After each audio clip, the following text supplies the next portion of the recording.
eliminating trash, keeping it real, pushing the truth fast, moderating the scene of digital combat.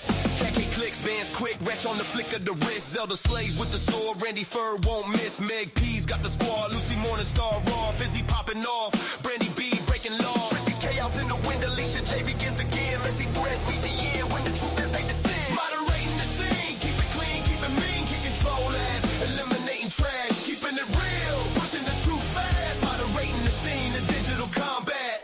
Sirens wail, chaos trails, but we stand tall, no fail. Every troll's derail, hit delete, send them to jail. Keyboard warriors with the baseline roar. Drop the guitar, scream, leave the haters floored.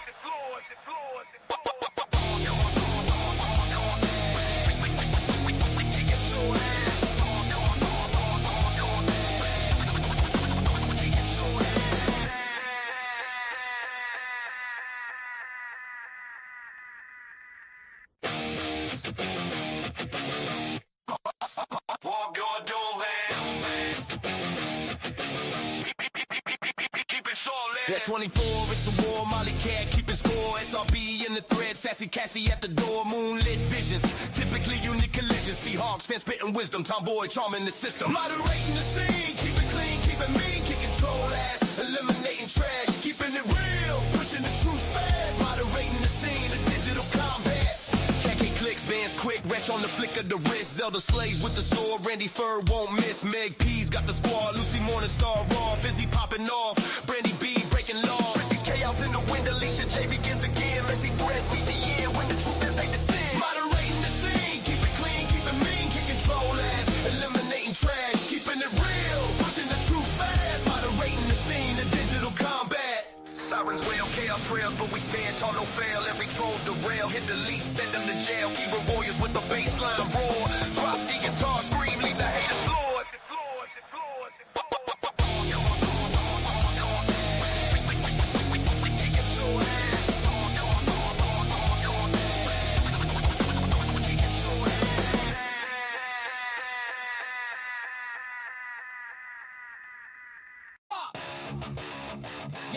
Yeah. Oh, hot knob. Yeah.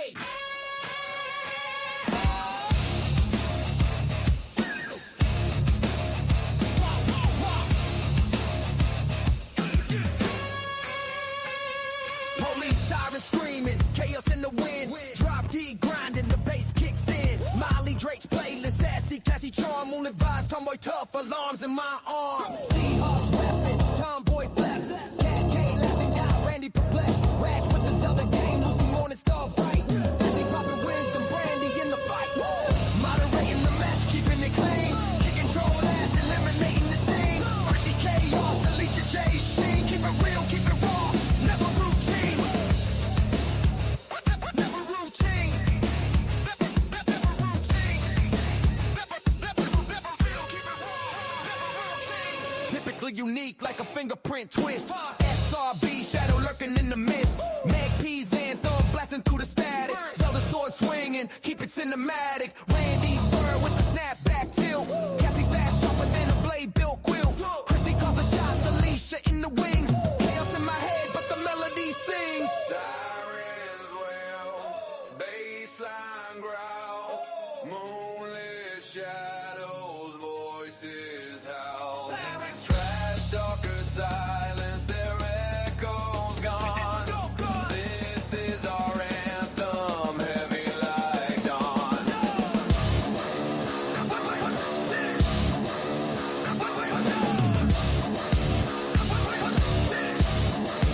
Never routine.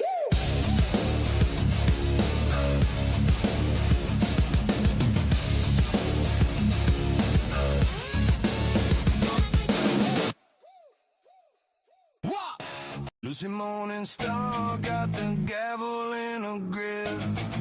Truth seeker soldier taking liars on a trip. Basement full of experts, locked down tight. Keeping facts on deck all day, all night. She don't blink, sees through the smoke. Corruption and conspiracy, she ain't no joke. Tired eyes, but the fire still burns. Every crooked corner she's making that turn. Beat, beat, here she comes, rolling like a tank. Not a real name, but she'll break the whole bank. Dropping the hammer, exposing the scene. True crime warrior, keeping it clean. Big baby, she comes. Keeping it clean. Morning star glare, sharp as a blade. Justice on her tongue, call it lemonade. Sweet for the righteous, sour for the fake. She's the kind of storm you don't wanna wake. Fixing misinformation, stitch by stitch, unraveling the lies, ditch by ditch. She don't flinch, got the mind of a hawk, cutting through the chatter. She don't need to talk. Beep beep, here she comes, rolling like a tank. Not a real name, but you break the whole bank. Dropping the hammer, exposing the scene. True crime warrior, keeping it clean. Beep beep, here she comes, keeping it clean.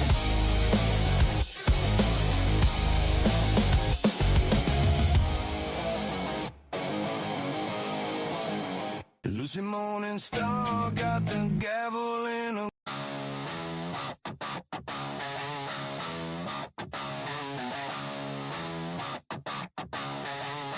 Ha, ha, yeah. Yeah. A warrior of pain. Yeah, yeah. Lucy Morning Star got the gavel in her grip. True seeker soldier taking lies on a trip. Basement full of experts locked down tight, keeping facts on deck all day, all night. She don't blink, sees through the smoke. Corruption and conspiracy, she ain't no joke. Tired eyes, but the fire still burns. Every crooked corner, she's making that turn. Beep, beep, here she comes, rolling like a tank. Not a real name, but she'll break the whole bank. Dropping the hammer, exposing the scene. True crime warrior, keeping it clean. Keeping it clean. Keeping it clean. Yeah, yeah, yeah, yeah. Morning star glare, sharp as a blade. Justice on her tongue, call it lemonade. Sweet for the righteous, sour for the fake. She's the kind of storm you don't wanna wake. Fixing misinformation, stitch by stitch, unraveling the lies, ditch by ditch. She don't flinch, got the mind of a hawk, cutting through the chatter. She don't need to talk. Beep beep, here she comes, rolling like a tank. Not a real name, but she'll break the whole bank. Dropping the hammer, exposing the scene. True crime warrior, keeping it clean.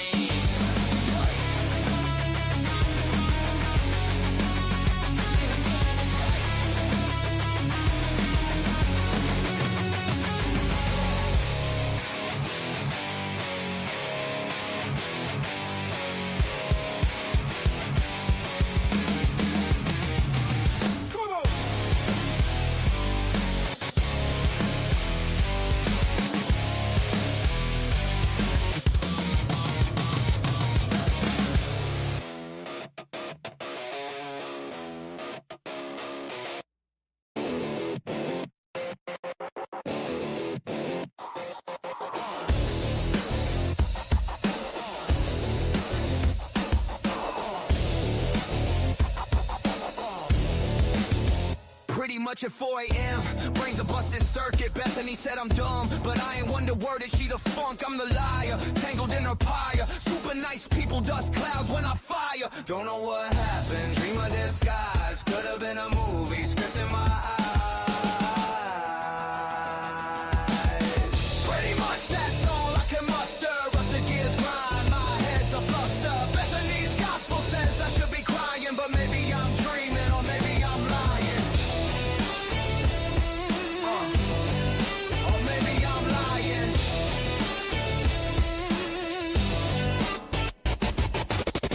TikToks heavy like my boots on gravel. Thoughts unravel, demons dance and I travel. She a preacher of pain, I'm the choir of blame. Burn bridges like my nights, no two flames the same. 4 a.m., truth's a whisper in the haze. Dreamt or lied, can't tell in this maze. Pretty much that's all I can muster. Rusty gears grind, my head's a fluster. Bethany's gospel says I should be crying, but maybe I'm dreaming or maybe I'm lying.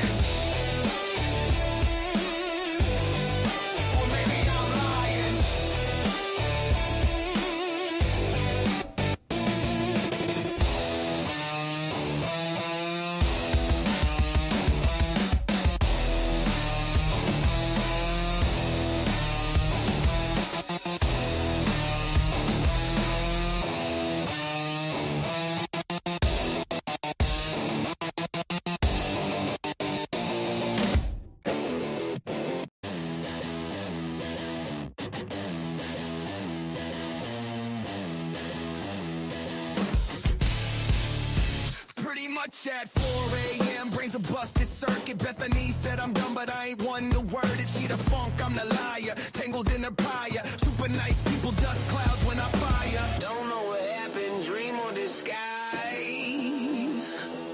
Could have been a movie script in my eyes.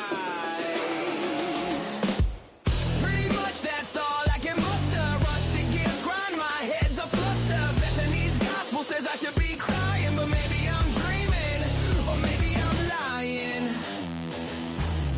Clock tick-tocks, heavy like my boots on gravel. Thoughts unravel, demons dance and I travel. She a preacher of pain, I'm the choir of blame. Burn bridges like my nights, no two flames the same. 4 a.m. truth's a whisper in the haze. Dreamt or lied, can't tell in this maze. Pretty much that's all I can muster. Rusted gears grind, my head's a fluster. Bethany's gospel says I should be crying, but maybe I'm dreaming, or maybe I'm lying.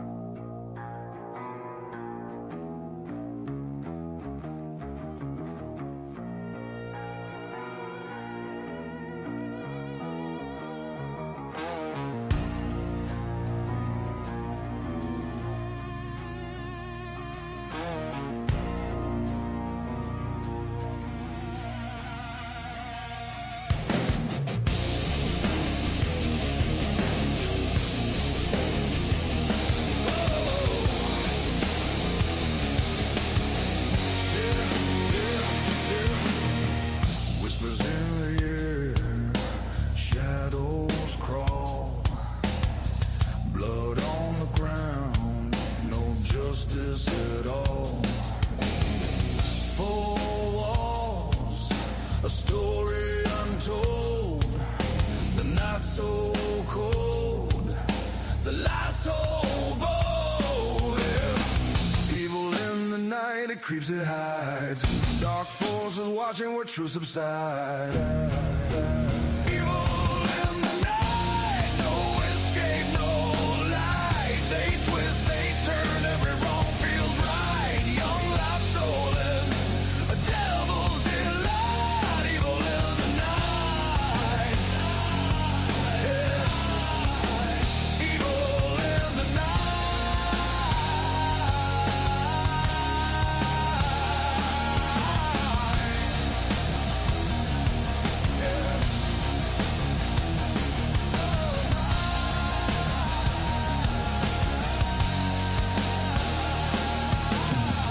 Idaho silence screams on the wind. Corruption grows, where does it begin? Police in suits, masks they wear. Behind the scenes, do they even care? Evil in the night, it creeps, it hides. Dark forces watching where truth subside. Evil in the night, no escape, no light. They twist, they turn, every wrong feels right. Young life stolen, a devil's delight. Evil in the night, evil in the night.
All right. Sorry, guys, having a little technical issue there. Welcome back, everybody. It is great to see you all back here at the cafe, and it is opening time. It is Sunday. I hope you're all having a great day today, and I appreciate you all. Yes, happy weekend and happy Sunday to you all. Guys, we're going to be, delving into the fraternity, frats, and sorority brats. Sorry, I can't talk today. Lots of people have been asking about it. Lots of people have been talking about it. So that's where we're headed today. I do have a new song or two I'd like for you guys to review before we get started into that. We'll listen to those as we're waiting on everybody to jump in. But come on in, grab a seat, fill your cup, make it hot. Let's get this show on the road, guys. Here we go. Here we go. Here we go.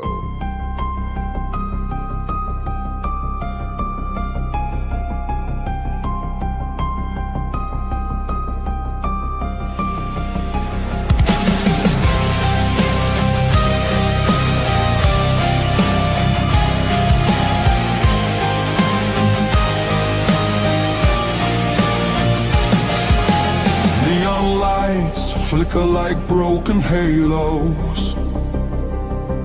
Whispers gather in the smoke-filled air. Tables carved with secrets and shadows.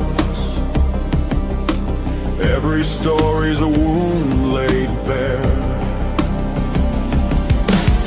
The kettle's boiling with a restless rage.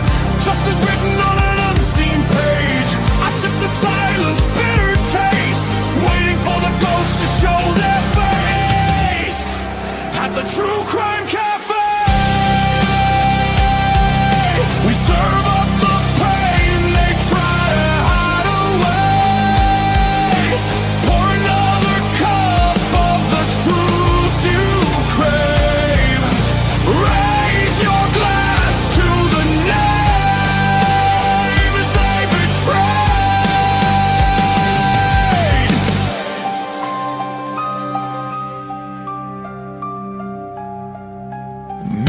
Cracked reflections are liars.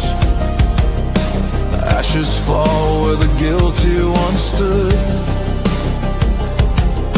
The jukebox hums like a funeral choir. Echoes pounding through the neighborhood. Every scar is a candlelit vow. We hunt the how, we demand the now. No more silence, no more disguise. We'll paint the night with sharpened cry. At the True Crime Cafe, we serve up the pain they try to hide away. Pour another cup of the truth you crave. Raise your glass to the names they betray.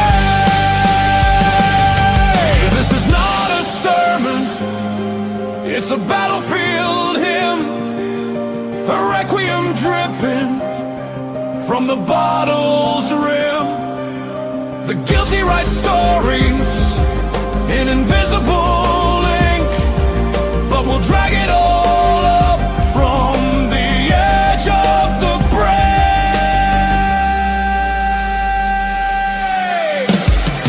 At the True Crime Cafe.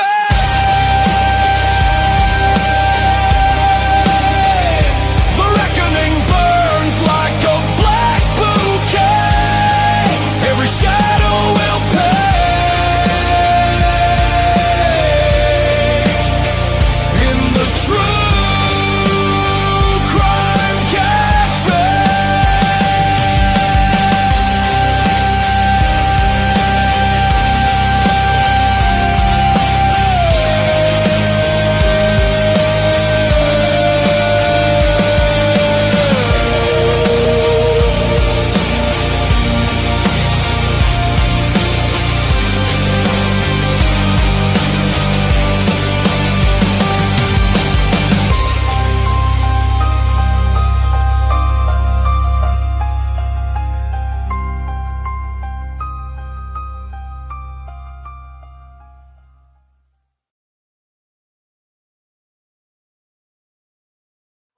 All right. Welcome back, everybody. Great to see you. Happy Sunday. It's December 21st already. Christmas is right over there. Literally right over there. It is great to see you guys. It came on so fast, too. I am not ready. But Merry Christmas to you all. Happy Hanukkah, happy Kwanzaa, whatever it is for you. I hope it's happy and amazing because you all deserve it so very much. Welcome back. Oh, you meatballs. It is great to see you guys jumping into sauce with us today because we're going to spill some sauce today, guys. We're heading on over and we're going to be talking about frats and sorority brats over here in Idaho. Again, per request. Everybody wants to talk about this fraternity stuff and the sorority stuff. So we're talking about it, guys. We're talking about it, complaining about it, bitching about it, whatever you want to call it. We're doing it about it. Come on in. Let's see who we got in the house with us. Cat K's back in the house. Christy's Chaos. Hey. Make sure that link gets dropped, everybody. Miss Jennifer Meineke, good to see you today. Mama 5, welcome back to you. Anna D, welcome back. Miss Jessie Lynn, always happy to see you. The last 24, my brother, happy to have you. Gwen Garnett, welcome back to you. Debbie Gazzardo, always happy to see you in the house. Miss Care Bear, hello and welcome back. Excuse me. The Canadian Cat Lady, welcome back to you. Beach Babe, great to see you. Kelly Land, welcome back to Dago Land. Miss Kelly Land, great to see you. Thank you for joining us. Let's see. Mark Schumann, my brother, welcome back. Good to see you today. The Tomboy, the bird has landed. Obviously, good to see you on this Sunday, cold football Sunday day. Crazy Italian Lady, welcome back. Mia, wonderful to see you. More to all of you. Good golly, Miss Molly's in the house. Holy hell, and a handbag. Good to see you, Molly. Thank you for joining us. Goodness gracious almighty. Boggles, welcome back. Great to see you. Looks like we got 88 peeps in the house, guys. And 53 likes. Let's see if we can make that match a little bit and get this in that algorithm, please. And thank you.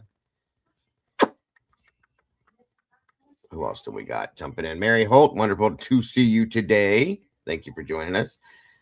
Miss Noni McPoppins, Bubble Bottle. Good to see you, Noni. Always happy to have you here, Noni.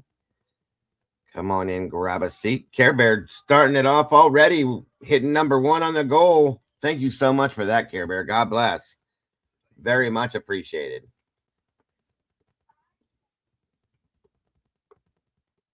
Oh, what happened here? Did that not work? Oh, you know what? Let me redo this. Something didn't happen the right way. That's right.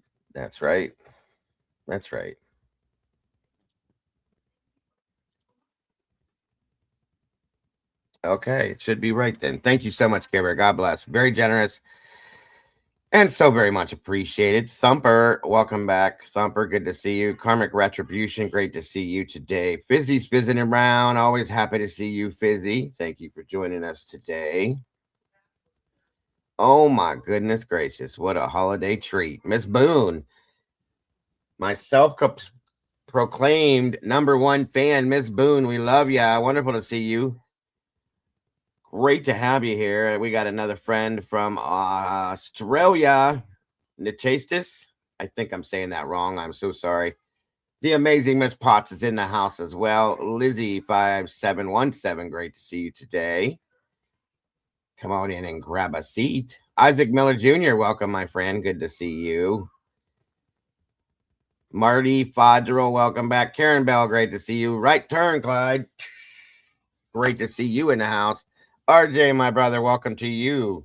Captain Jenks, welcome back, brother. Great to have you here today. I appreciate you joining us yesterday. Hope you do it today, maybe, too, to talk about these things. Kent Corbett, good to see you. Oh, my Lord. I'm so sorry about that, my friend. God bless, brother. I am so sorry about that. We have our prayers and thoughts here. And you're not alone, my friend. You're here with all of us. And we are family, so we got your back, buddy. I know it's not going to be the greatest holiday for you, I'm sure. I'm so sorry for that.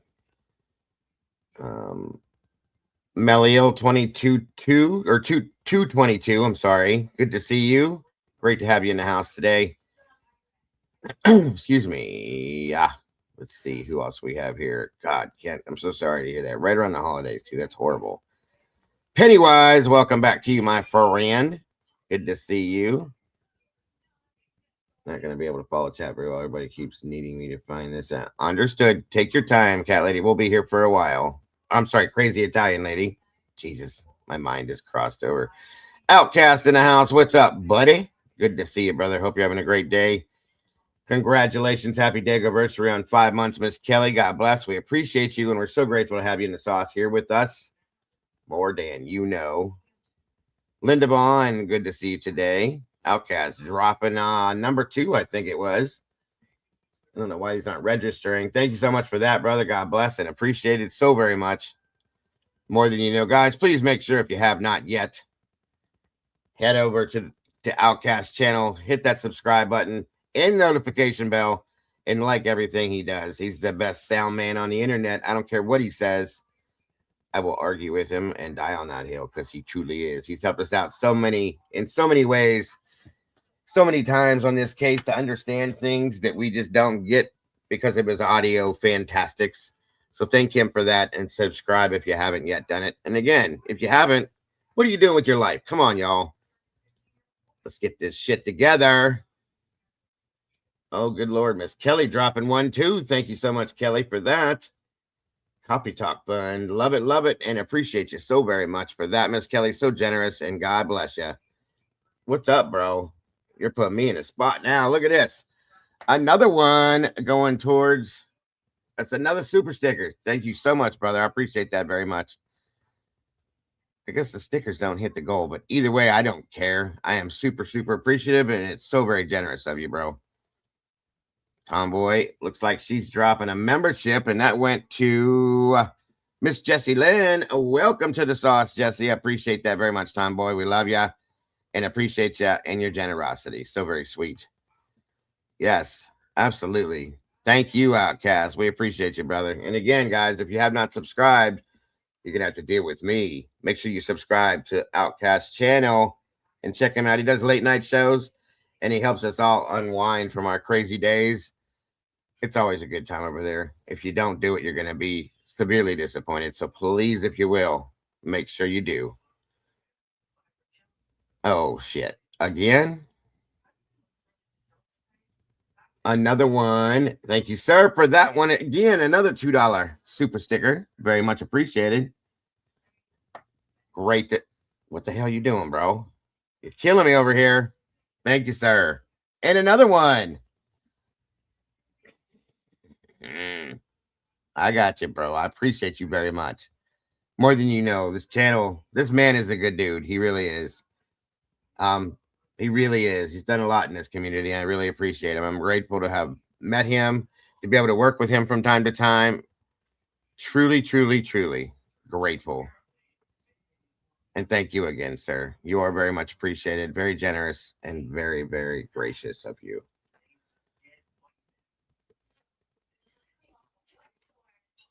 I like when he does the morning shows. I like to be able to join him over there for those.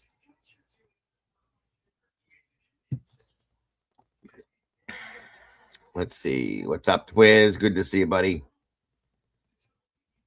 Wait, is that the Meg? Megastar. The Meg's in the house. Good to see you. Tree, welcome to you.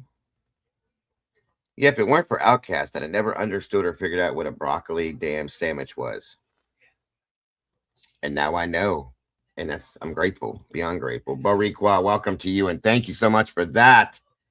God bless. Appreciate it. You guys are on fire today. God bless. I appreciate you guys so very much. Again, guys, for those of you that are just jumping in, we are going and talking about fraternity, sorority stuff today. The Frats and sorority brats. Due to request, many people want to talk about this. Thank you for the emails. I did receive them all. And here we are today on this Sunday, freezing and talking about this stuff. There's Outcast link right there. Thank you, Mike. You guys, please subscribe if you will. Seriously, you will not be disappointed. Actually, you would be disappointed if you did subscribe. Or if you didn't subscribe. Jesus, I can't talk yet. Not enough coffee in my system yet. Becky, good to see ya.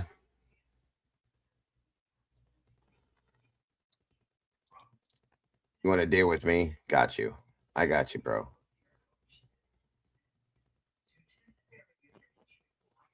I got you, bro. And I hope everybody's in a good mood today. Oh, you got cheerleaders, bro. Who do we appreciate? Outcast. For fuck's sakes. Miss Mary Holt, good to see you today. And somebody, Michelle, dropped a gifted membership. Thank you so very much for that, Michelle. That went to Malil 222. You guys are awesome. Thank you so much again. Very generous, very gracious. And welcome to the sauce, Malil.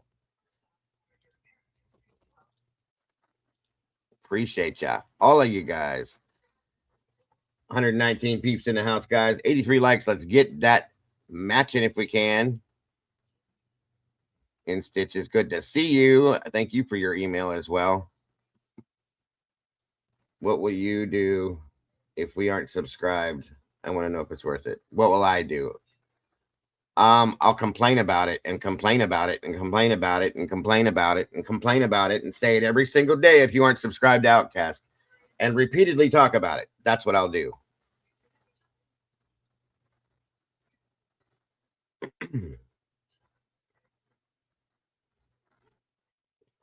I don't understand why these aren't registering. Thank you so much, Captain Jenks. God bless, brother. Very generous. Again, you guys are on point today. God bless. Love you guys so very much and appreciate it all so very much. Definitely going to help keep this channel moving forward. That is so very much appreciated. You guys are the beautiful people, as I always say. Jesus Christ. As I always say.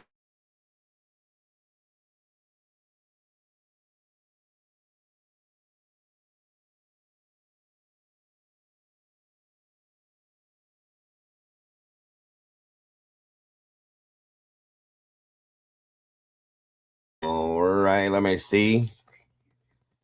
Do you get spanked if you sorry, bro. Not coming from me. If you need some kind of fantasy thing handled, I can't do that one for you, buddy. I love you. I truly do, but I can't do that one for you. Sorry. Fox Rooter, welcome. Good to see you. Thanks for joining us today. Appreciate you. Teresa, great to see you as well. Robert's in the house. True Crime Unleashed. Good to see you. Twiz, you're killing me already. It's too early for this shit. I haven't even had that much coffee. Slow mode already. It wasn't moving that fast, was it? Sell up again. Thank you so much for the membership that you gifted. Let's see here. I can't see it there. Okay. Come on in, guys. Grab a seat. Where is Lucy at? I need to get Lucy here. Maybe this will help. Let's see if this will help. Hold on a minute.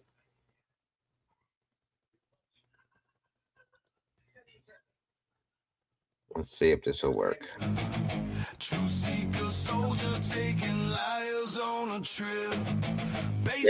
Maybe not.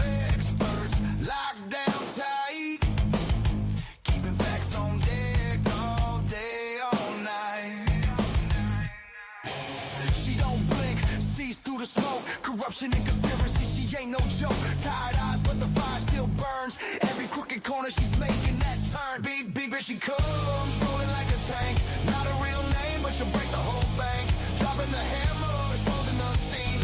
True crime warrior, keeping it clean. Big bitch, she comes, keeping it clean. Morning star glare, sharp as a blade. Justice on her tongue. Calling Lucy. Sweet for the righteous, sour for the fake. Welcome, Miss Kim. She's the kind of storm you don't wanna wake. Fixing misinformation stitch by stitch, unraveling the lies ditch by ditch. She don't flinch, got the mind of a hawk, cutting through the chatter. She don't need to talk. Big but she comes, rolling like a tank. Not a real name, but you break the whole bank. Dropping the hammer.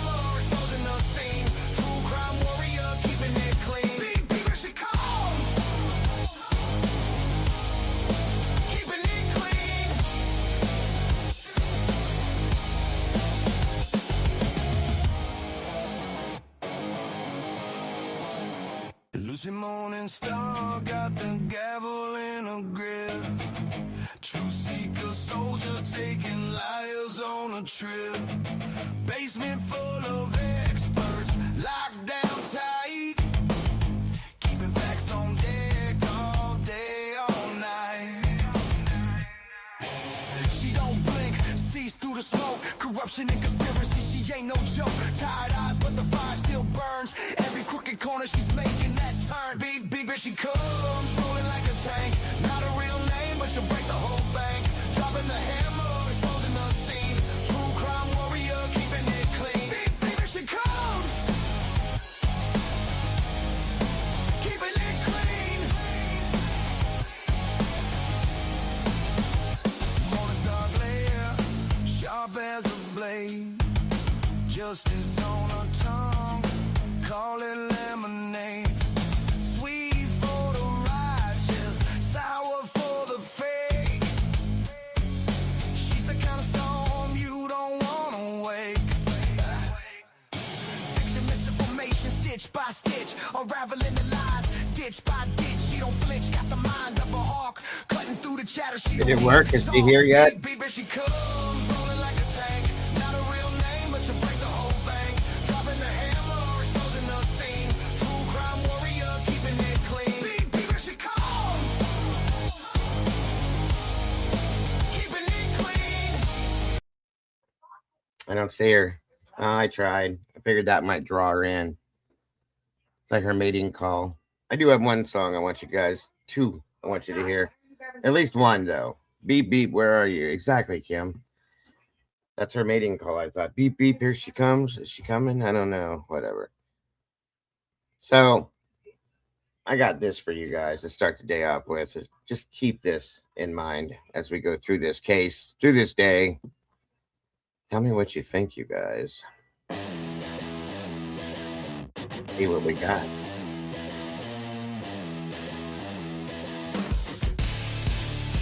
Pretty much at 4 a.m. brains a busted circuit. Bethany said I'm dumb, but I ain't one to word it. She the funk, I'm the liar. Tangled in her pyre. Super nice people, dust clouds when I fire. Don't know what happened, dream or disguise. Could have been a movie script in my eyes. Pretty much that's all I can muster. Rusted gears grind, my head's a fluster. Bethany's gospel says I should be crying, but maybe I'm dreaming, or maybe I'm lying. Clock tick-tocks heavy like my boots on gravel. Thoughts unravel, demons dance and I travel. She a preacher of pain, I'm the choir of blame. Burn bridges like my nights, no two flames the same. 4 a.m. truth's a whisper in the haze. Dreamt or lied, can't tell in this maze. Pretty much that's all I can muster. Rusted gears grind, my head's a fluster. Bethany's gospel says I should be crying, but maybe I'm dreaming, or maybe I'm lying.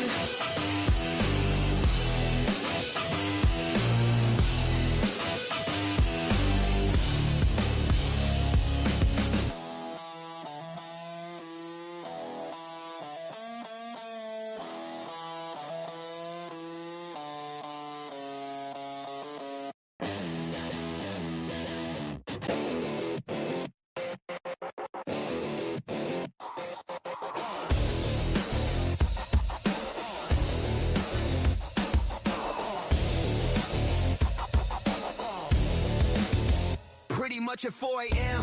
brains a busted circuit. Bethany said I'm dumb, but I ain't one to word it. She the funk, I'm the liar. Tangled in her pyre. Super nice people, dust clouds when I fire. Don't know what happened, dream of disguise. Could have been a movie script in my eyes. Pretty much that's all I can muster. Rusted gears grind, my head's a fluster. Bethany's gospel says I should be crying, but maybe I'm dreaming, or maybe I'm lying. Or maybe I'm lying.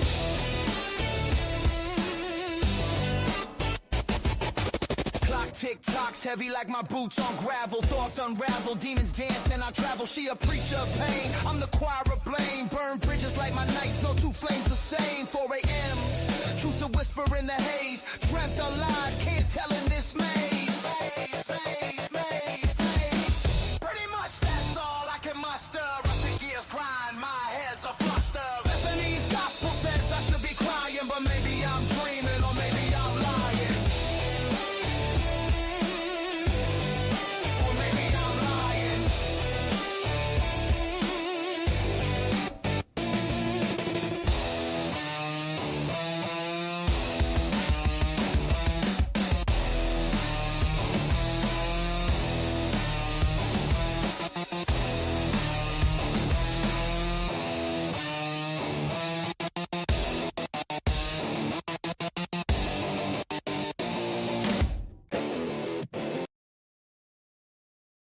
There you go, guys. A little something to wake you up.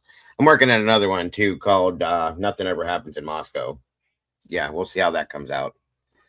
So there you go. Pretty much. Was she dreaming or was she just lying, guys? Sing it. Tell me it didn't get stuck in your head. Foxy, welcome back. Good to see you. Karen Folquez, good to see you. Welcome, Miss Kim. I think I said that already, but if you didn't hear me now.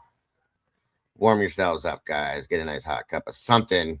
Karmic Retribution. Good to see you. Thank you. I even wrote some new mod songs I had to rewrite because we had to put Mikey in them, of course, with the last 24. So come on in, guys. 137 beautiful peeps in the house with 110 likes. We are climbing there, getting there for sure. Absolutely. I hope you guys are having a great weekend and an awesome Sunday, which he was, what he is, which he was.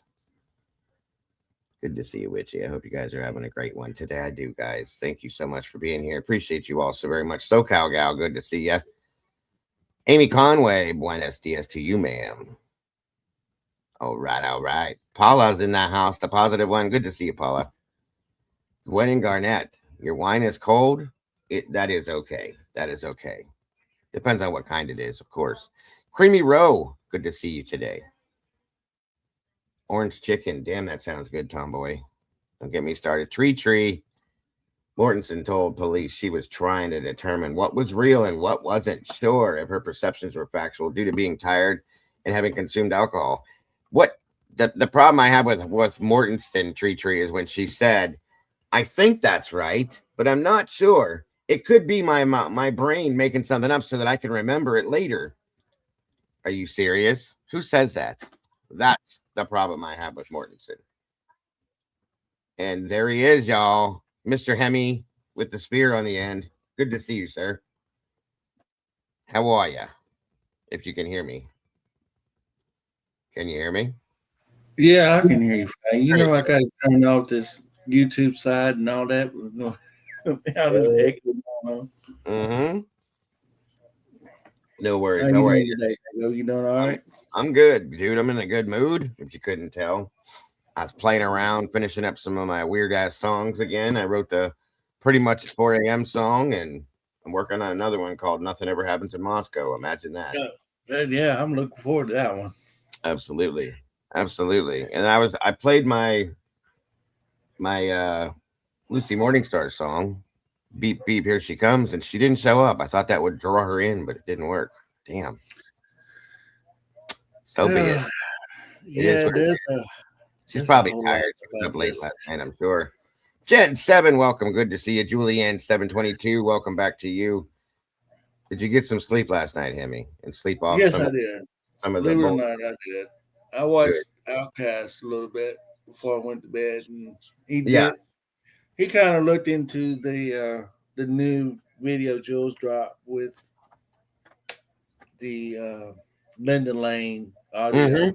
Yeah. With it as well. So yes. And Miss Christie from Christie's Chaos put one out too that is blended with the Grub Truck. I think it's the Grub Truck. I didn't get to watch all of it. I started with the beginning of it, and then I realized what time it was and had to finish this up. But Christie from Christie's Chaos put one out too, a very interesting one. Guys, make sure that we got Christie's link dropped in here so that you guys can head on over there. And Outcast said in his live that he could tell that the audio was very compressed on Lyndon Lane. Oh, hell yeah. Yeah. So, but it's clear. I don't know who said it. It might have been Outcast or it might be somebody else I was watching that said something about you could tell with the new footage that they are hiding something big time. Absolutely. And that's the reason why, like yesterday, we was talking about the Frats and got on that angle of it. I think that's highly possible because we know that Ethan and Loach was having a lot of issues between each other and is always fighting each other or having some form of disagreement, whatever the case. Yes. that may have played a role in it. I'm not. I thought about what Diane was saying yesterday, and I heard about the angle about the parents, but I also know that Bill Thompson likes to have his mules, Of course. and there's a Of course. reason why that he was trying to use Molly to put Brian Koberger there because he couldn't do it. Um, Mm, yeah. kind of shady shit, but in a small town like that, they're used to having their own way of life, so to speak. So when you was talking to the Devil's Advocate about Rory's visit to that corner club and him ending up kicking him out, and he kind of agreed with you and had his experience as well. That's them protecting their own, because Right. they know that an outsider will come in and look at this and go, you know what, y'all full of shit. Welcome, But Cap. I'm sorry, but Hey, it's how are you? to finish up my Good. thought. Every small town like that, it's not just Moscow, it's all over the country. I mean, you can go to any small town. I know somewhere like near me, the oddball town for me was Sibley. You Gotcha. always gonna find that one dang on town that you can go visit that you just cannot get along with at all. I mean, Right. that's No, everywhere. understood. Yes, it makes sense. The way what you're explaining, 100%. Yes, agreed. I appreciate you joining me up here, Hemi, as always. Cap, how are you today, sir? I'm good. How's everyone doing? I'm doing good. Doing good. Hemi sounds good and ready to go to absorb more bullshit because that's what we do every day. I'm just saying. Said you got Well, some I got my sleep. Saints playing on the background here. I'm trying to see if we can survive the Jets today.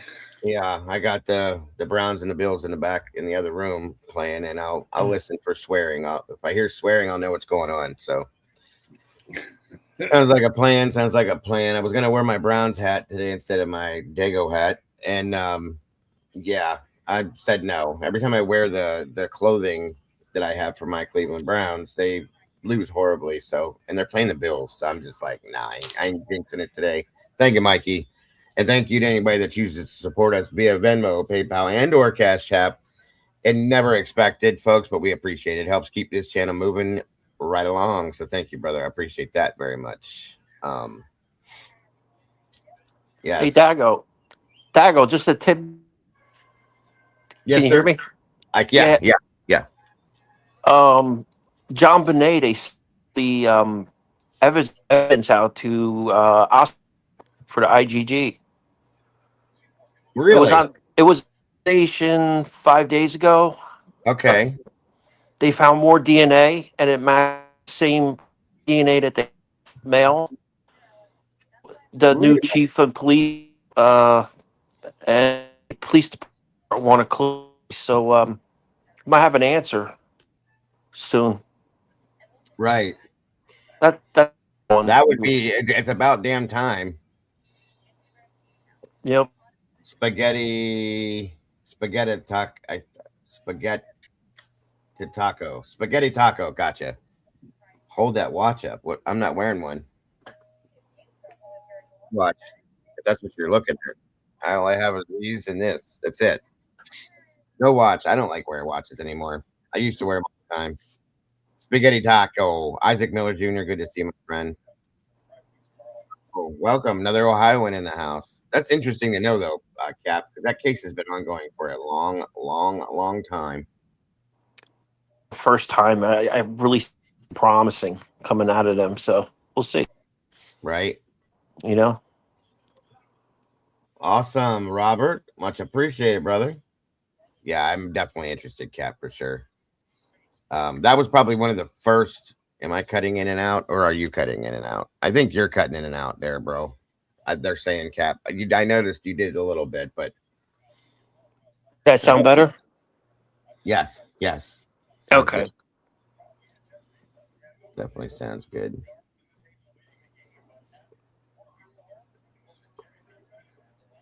I posted a video in Discord in Idaho for general chat. The very last one that I just posted this morning, he raised a lot of good points.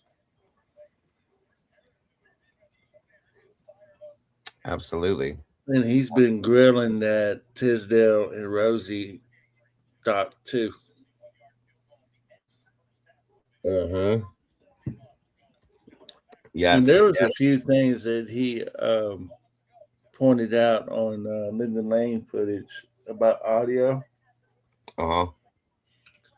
And there's a girl, he couldn't make it out, but I heard it. He says something about, oh my God, Semakai. Yeah, we're going to be talking about Sigma Chi. And again, this may not have anything to do with the fraternities, folks. Okay. I'm just doing this because people are asking me to bring this up and talk about it. And there are some things within the fraternity that are off to me, that we're off, especially, and the sororities. Okay. So we're just discussing things is all we're doing. So Moto Man, thank you so much, bro. I haven't seen a word come out of Steve in a long time, to be honest with you, but we appreciate that very much. He's been super quiet. That looks like it hit number 3 for whatever reason. Some of these hit, some of them don't. It doesn't make sense to me, but either way, thank you so much for that.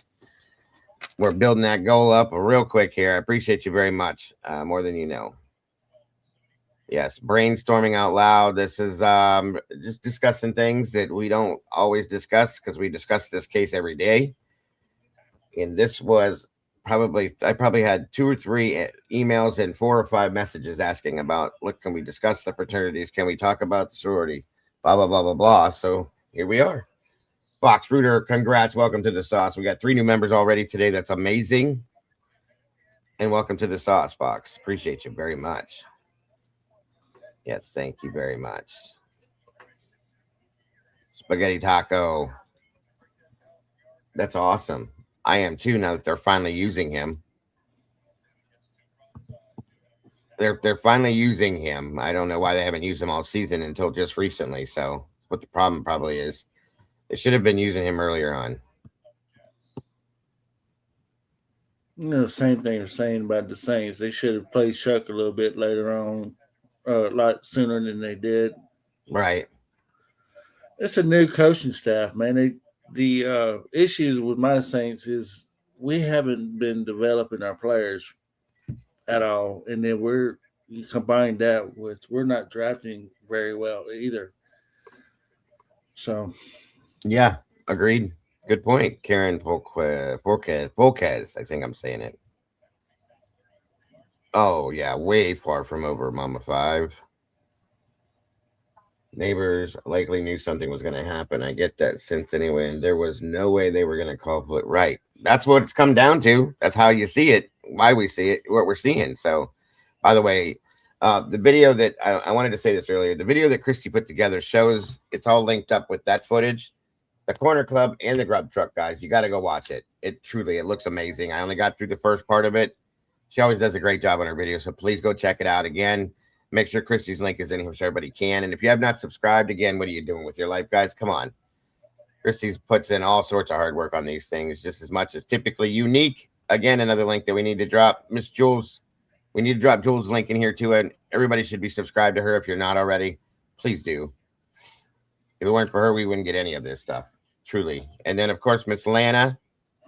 I'll be over there tonight. She's doing a show tonight. I'm going to pop up there on panel with her and discuss some of these things as well. Thank you, Karen. I hope. There's Christy's link. Thank you, Tandy, very much. Good to see you in here too, Tandy. Uh-oh. Megan and Twiz are beating each other with their sticks. Jamie Cook, welcome. Good to see you. Take it easy, kids. Don't hurt each other, please. I don't want to be responsible for no skin knees in here. Go Bears. All right. Bears fan. The Bears. 180 people in the house, guys, with 134 likes. You guys are amazing. I love you guys. Every one of you. There's Jules' link, guys. Make sure to subscribe if you have not yet done it. Like I said, we wouldn't have any of this info if Jules hadn't done what she did in her community. So amazing and so very appreciative of what they do. So please make sure you're subscribed over there and you thank her for what she did. Please let her know. Say, Diego sent us over here and said, we need to thank you because we all do, guys. We all truly do need to thank her for what she's done. Oh, I didn't even know there was a channel there. Mods, if we can find Karmic Retribution's link, please drop that. Of course, I'm going to support. I'm going to have to go check it out. I didn't even know there was one. Yes, Miss Lana tonight. She'll be live, guys, and we'll be joining her over there. I think other creators will be there as well. Truth and Transparency. Go check it out, guys. I hope to see you guys over there tonight. Pizza guy drives reverse circle. Yes, okay. All right, we're about to kick this off and get into what we were here for today. I hope you guys are here for it, and I appreciate you all being here, period. Miss Patty. So, no, ain't nobody being serious. You're allowed to joke all you want, Miss Patty. Yvonne Poole, good to see you. Please have a good time and enjoy yourself if you can. It is Sunday, by the way. Sunday fun day. Let's see. Max 9592. Why doesn't everyone offer to pay the thousands of dollars to Mr. Goncalves for his full copy of the 1112 Cam and audio? Do you think he has it, Max? That's a great statement. Do you think he has it? I don't know that he does. I don't know that he does, but that's an interesting point, Max. Very interesting point. Sounds like something bad just happened. My son's in there. I heard the F word dropped already. Thank you, Miss Tandy. And there's Miss Chim's link, guys. Typically unique. Please subscribe to that channel as well. Make sure you do. You will definitely enjoy what you find out over there. Going to walks with her in the morning and help her dive into some of her live dives that she does. Please, please, please subscribe over there if you will. All right, y'all. He threw another interception. That's what my son's swearing about. Jesus Christ, I don't know what's up with this kid today. Or the past few days. Past few games. I meant not days, games. That footage was sent all over. Yeah. You talking about the Linda Lane? Yes, it was. It was sent out to another creator that messaged me and said, what do I do with this? I have no idea what to do with this. And I send it to police, but they already had some sent to them. So I don't know. I don't know what's going on with it. Why they did what they did the way they did. You know, it's none of it makes any sense. The senor's in the house. What's up, Wazowski? Good to see you, brother. Thank you for joining us today. Very much appreciated. Always appreciate your thoughts and input on this, senor. Being a retired police officer out of Baltimore City, the man's got some experience behind things like this, guys. And to see his reaction to some of the stuff we've looked at and talked about here is all it takes sometimes. Zuck44, welcome. And Miss Rose in the house. Good to see you, Ro. Jamie Cook, again, welcome if you didn't hear me. Come on in, everybody. Grab a seat, if you will. Busy. I said hi to you. Okay. Sky, welcome. Good to you. Happy solstice. Happy solstice to you. What were you going to say, Hemi? I was just thinking, it was like every time I go and watch these videos and I'm looking at some stuff that I know to line up, and it's just sometimes they do, but sometimes they don't. It just goes to show you how badly they have gone to the extreme. So I'm asking myself, I'm going, okay, so what would have them redact so much stuff to protect? What? Okay, college. Okay, that's being said. That's clear. Okay, now who? Because if it's all about that college, then somebody they're covering up for is a who. So who would it be?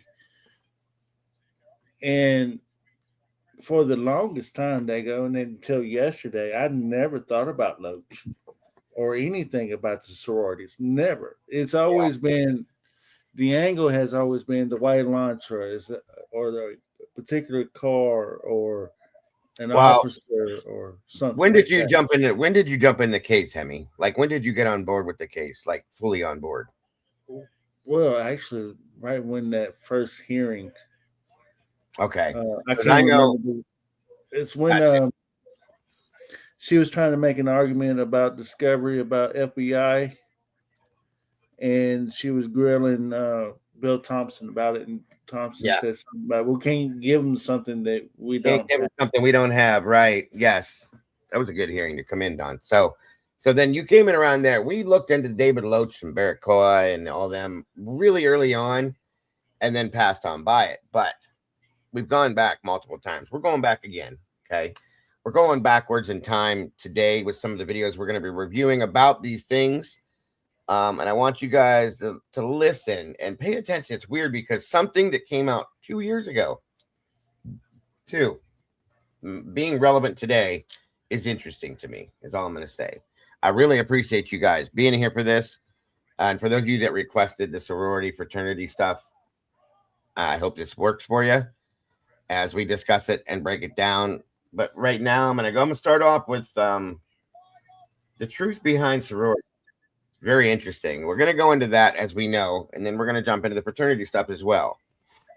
So I appreciate you two gentlemen up here with me. Anybody else that wants to join us, please feel free. The link is pinned.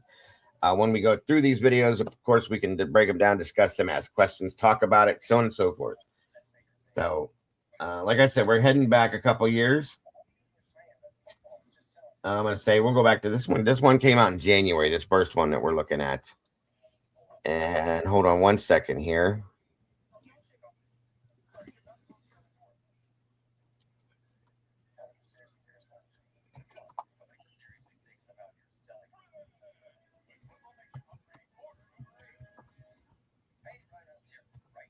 Okay. And like I said, if you guys need me to back up, go forward, stop, replay, whatever it is, you guys know it. Just let me know, and I will do it, of course, with no problem. It's like they go, have you ever come across something that was like very odd and you don't even know anything about it, but you just like, you listen to it, you pay attention to it, you see it going, you know, without knowing anything, and you go, that's odd. Over the past 3 years, I do that almost every day when I talk about this. Yes. When I first saw Bill Thompson, I go, there's something about that dude. There's something about that guy that's off. He gives off a vibe, a very uncomfortable vibe for a lot of people, as does Ashley Jennings. I agree. Many people have expressed that same feeling to me. So yeah. And that's where all my opinions coming from. It's just by me looking at his body language and his aura and everything that he throws off is like Right. oh Yeah. He gives off that crooked vibe for sure. Yes, we did hit the 4chan stuff early on, very early on. Max is right. We did go back through it one other time, and I have no problems ever going back through it again. So it's interesting. Some things become relevant that were never relevant before. Some things are still irrelevant, but just saying, it's very interesting, and it never hurts to go back and look at things again. And then I find myself being mad and angry. And I'm like, why am I mad and angry? I don't even know what the hell am I mad and angry about. It's because he lives a lifestyle that he gets his way and has his way and he knows it. That's what got me mad. That got me upset. And so now I'm like, I'm just like rooting for the underdog here. I'm trying to figure out, okay, is something going to happen in this case where he's not going to get his way and he's going to lose this one because he's full of shit. And I know he's full of shit. I just don't know to what degree he is full of shit about. He's completely from head to toe, completely full of shit. He's overfull. He needs to go dump somewhere, in my opinion. Yes. 3 years later, I've been validated on everything that I found out. So, right. Yeah. What'd you say, Cap? I don't think he ever wanted to take this to trial. Nope. It wasn't going to trial, folks. I can almost positively tell you it without fail that that's the way this was going to be. I don't think it was ever planned on going to trial. It was never planned to go to trial. Now, I can't verify that. I have no way to clarify that with you guys, obviously, but that's, in my mind, that's a fact. You know, that's truly how I felt for quite a while on this. So it was never going to go to trial. That was his plan from day one. He was planning on doing a plea deal at one point in time from day one, I'm sure. And I think Ann knew that this was coming down the rail at one point too. And she was trying to push and fight to get it done the right way the whole time, and it just never happened. So I agree with you on that, Cap, wholeheartedly. Never meant to go to trial. Did Ann Taylor approach him, or he approached them? He tried to say, they tried to say, the prosecution did, that the defense approached them. That's not true. It didn't work that way. It doesn't work that way. And then you hear Steve Goncalves come out and say that the prosecutor got down on his hands and knees and begged the defense to take this plea deal. What does that tell you? You know what I mean? Yeah. So, I mean, I know people only believe parts of what Steve says, but that's how this works. The prosecutor doesn't, the defense doesn't go and ask for a plea deal. It doesn't work that way. Welcome, Miss Krista. Good to see you. There's got to be something. And Judge Hippler, I think it was the end of June or close to the end of June, said something, that time's coming. I'm going to need your last best offer, so on and so forth. And then they went from there. So that's where it came out at. And I believe Steve, when he stated that the prosecutors went and said, hey, I got this great deal for you. We'll take the death penalty off the table if you take this deal, so on and so forth, whatever it is. You know what I mean? That's exactly what I think. Welcome, Leah. Good to see you. Be careful out there. And I got to say real fast, I was just reading the chat. I think it's pronounced Zach. I think it's supposed to be Zach 44. If not, whatever that is, 44. That's horrible. I'm very sorry. And you definitely have this whole community's thoughts and prayers with you. I hope you know that. God bless. I hope everything works out in the very best way it possibly can.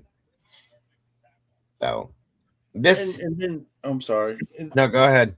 I was going to make this last thing and we can get started. Another thing that grabbed a hold of my attention very early on was to know that the prosecutor, defense, Ann Taylor, Judge, his wife, the girl that was doing the court reporter,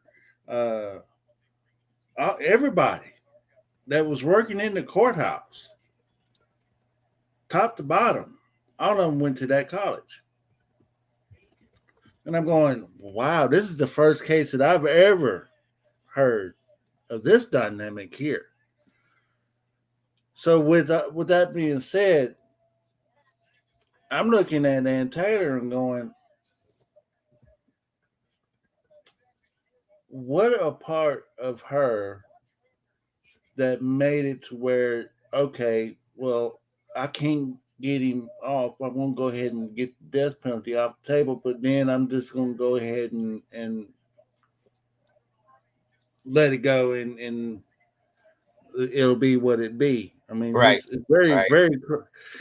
Somebody can come in and look at this case and go, you know what? She couldn't fully represent him because she was so handcuffed with going to the college. Not only that, she established herself in that community. So going against the narrative that they went with, and had they gone to trial and people lose their livelihoods, now I can understand why she backed up and things went off the way she did. She was protecting herself too. You see what I'm saying? Yes, sir. Absolutely. Makes sense. It truly does. Well, that they all agreed to take down the crime scene. Yeah, that's right. Like I said the other day during my show, Cap, the title was, it said it in the title too. There's certain things that the defense never argued, and they kind of followed suit with the prosecution that have bothered me. I know in my mind there's a reason why they did it. I don't really question her too much. But I do question certain things, at least a little. Why didn't you do this? Why didn't you do that? But I know there's a reason for it, or it wouldn't have been done. And I tell myself that time and time again. So I just have to believe in it and go with it is all I can say. And that sounds awesome, Krista. We will definitely talk about it a little bit here later, dear. Yeah, I would think that the prosecution would want it to more than the defense, Absolutely. Welcome, DA. Good to see you, brother. Thank you for joining us, Lee. Yeah, I agree with you. I never saw that. Okay, you coming out, you're saying that you believe in him and he's innocent and he's all this and that and the other. But I'm looking at another case on the other side of the country in the Karen Reed case, and the defense that she got was top notch. Hey, I'm gonna put this judge when he had to. They put that judge in his chair. I mean, he did when he had to. Her approach was totally different. Brian did not get the defense that Karen Reed got, and there's a reason behind that. It's all about that college. Yeah. Guys, please make sure to hop on over and subscribe to Devil's Advocate if you will, please. And thank you. There's a link. I'm telling you right now, of all shows, that if you have not subscribed, I'm highly disappointed. Lee puts on an amazing show. His panel of advocates over there as well.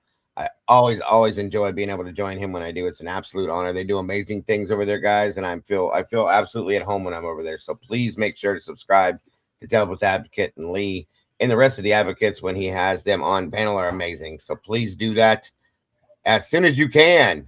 Please and thank you. I'm very grateful for the relationship that I'm starting to build with Lee.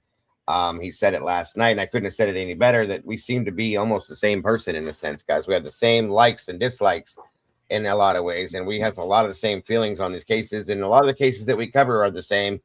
We have the same interest, obviously, in the crimes that we look into. So 100%. I'm very grateful that we're building a relationship over there. I'm very, very happy and satisfied with that. And I feel that I have a partner, no pun intended, a partner in true crime now that I can look to help me to try to get some answers out of these crazy ass cases we cover. I'm very excited about building that relationship, and I'm very grateful for the fact. I'm very grateful to Birdie actually for kind of putting us together. So I got to say that too. Very much appreciated. So on we go. Enough talking from me. I'm sure you guys are sick of my voice already. Again, welcome, Lee. Good to see you. And guys, please make sure to go over, support, subscribe if you have not yet done it. I'm telling you, it's a big mistake if you don't do it. On we go. Absolutely, bro. Very quickly, too. It's very quickly. It's odd that I become friends with people that fast and open up myself to that because of some of the things I've been through. But, you know, it's just, it was an automatic comfort zone hooking up with Lee the way I did. And the conversations we had, it just feels like it's supposed to be. It's natural. So, yeah, I feel the same way, Lee. 100%. I'm very grateful for it, too. Oh, that's awesome, Dago. Yes. Very rare that you find that. That's awesome. I'm kind of standoffish nowadays because I went through some hell when I first came out here. So I don't really get close to people. I haven't for a while. And it's just like I had an automatic trust and automatic comfort with him. And I'm very grateful for that because it's hard to find out here. It truly is. So great thing. Welcome, Pro Burger and Proud. Good to see you today. On we go, guys. Sorry. Okay. Who does live here? What are their names? I am actually not sure. I live across the street. I just came over. I haven't drank a drop. Male, female? I think it's mainly females. I think it's like 4. What sorority are they affiliated with? I don't know. I don't know if they're associated with that. I don't know. I guarantee you they're associated with the sorority. As many of them are living here. It's an off-campus sorority house. I've been a cop for 22 years here. I'm not stupid. Don't play dumb games with me. I'd rather deal with this as a noise complaint than getting a hold of the Greek council and the Greek board and all of that and the students and playing all these stupid fucking games. All I want to do is deal with the noise complaint. Because I guarantee you there's a lot of underage drinking because they left their alcohol behind. Do you want us to try and get a name or a phone number? If you could. Call someone? We just need to talk to somebody who lives here, because otherwise I have to be under the assumption you guys are unlawfully entered because no one who lives here is like the Greek council. There's Miss Lucy. Did you hear it? I called out to you. I played your mating call song that I put together for you, and now you're here. So maybe it did work. Welcome, Poetic Justice. Good to see you. Greek board and all of that, seeing the students and playing all these stupid fucking games. Now, why would a law enforcement? Again, as you guys just saw, this footage is provided via Casper West, guys. The link's in the chat. I threw it in there. If you guys have not yet, Casper puts out some very interesting stuff. Again, guys, this video came out January 24th of 23. Quite a while ago, okay? And we're going on 3 years. And look at how it relates to today. That's all I'm going to say to you. Eddie has been working his butt off. Pro Burger, he's doing okay. He's doing great, and he does miss everybody. Said he'll be back as soon as he can be. Enforcement officer threatened a group of students with a call to the Greek council. I had to really deep dive into this, guys, and you wouldn't believe what I found out. The end of this video will reveal everything you need to know. Please like the video, comment down below, and thank you for watching.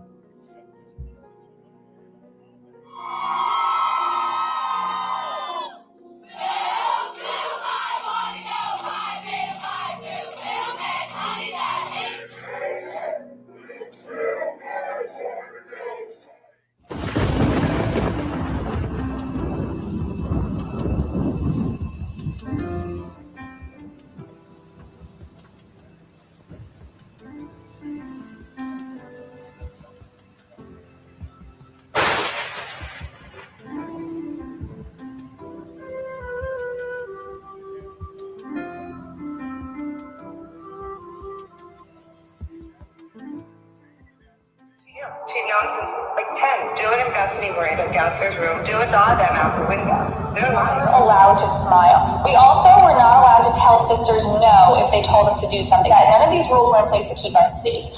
They were all in place to manipulate us, control us, and just have total power over us. Found stabbed to death with no signs of forced entry. The victims were identified as 21-year-old Kaylee Gonzalez, 21-year-old Madison Mogan, 20-year-old Xana Carnodal, and 20-year-old Ethan Chapin. All four were members of sororities or fraternity. That can be difficult on people's emotions. Also, particularly with sororities who consider themselves like top tier at the school, are very like selective and like prejudgy. So like if you're a top tier sorority, they might be like, oh, well, we only want tall, skinny blondes. So like if you don't fit that, then sorry, like we're gonna pre-cut you. And they don't say that they do this, but everybody knows that they do. Like you can just look at who they bring back and know that they do that. So I just think that's kind of wrong. Like I don't think it should be based on physical appearance or like major or anything. Like you want your sorority to be like a diverse group of people, you would think, but apparently not. The fraternities as we know it today first began in the United States in the early 1700s. They now exist at more than 800 universities across the United States and Canada. According to Fringe Media, fraternities are known as a Greek system with 2 to 3 letters representing their motto. However, it is an accepted fact that the Greek system is largely modeled on the structure of Freemasonry. Although today they emphasize the positive aspects of being in a fraternity, such as claims of enhancing your communication skills, more professional person all around, or even teach you business and accountancy skills, and last but not least, character building and personal development. Movies and college culture make it look nice. Critics argue that that's just PR to recruit more members. However, there's a dark side: the rituals, the initiation process, the recruitment, and the weird ranking system of each of its members. Rollo said of Sigma Kappa, it's the ultimate way to put women against one another. You pretend not to know about the toxicity of Greek life, specifically sorority rush. I found this email from when I was in Greek life. It was the ranking, how we were supposed to rank for rush. So when a girl that we were rushing, you have a 5-minute conversation with her. Then you have to rank her 1 out of 4. 1, she's never coming back. 4, she's great. Based on a 5-minute conversation. Makes sense, right? That's totally fair. Kaylee was a part of the Alpha Phi, and Xana, Maddie, and Bethany was a part of the Pi Beta Phi. These are some top tier groups, but also have a reputation of being fake, according to our location. Many have a reputation of body image issues. I'm not quite sure which fraternity or sorority Dylan belonged to, but in order to live in the sorority houses, you are required to be a part of one. During the memorial, Bethany Funk referenced Mogan as a big. That's sorority phraseology for big sister. A big sister would have to be an initiated sorority woman who acts as a mentor to you. They are matched with their big during the new member period, which takes place before initiation. The big calls the new member little or little sister, which Bethany was recently accepted as a little in 2021.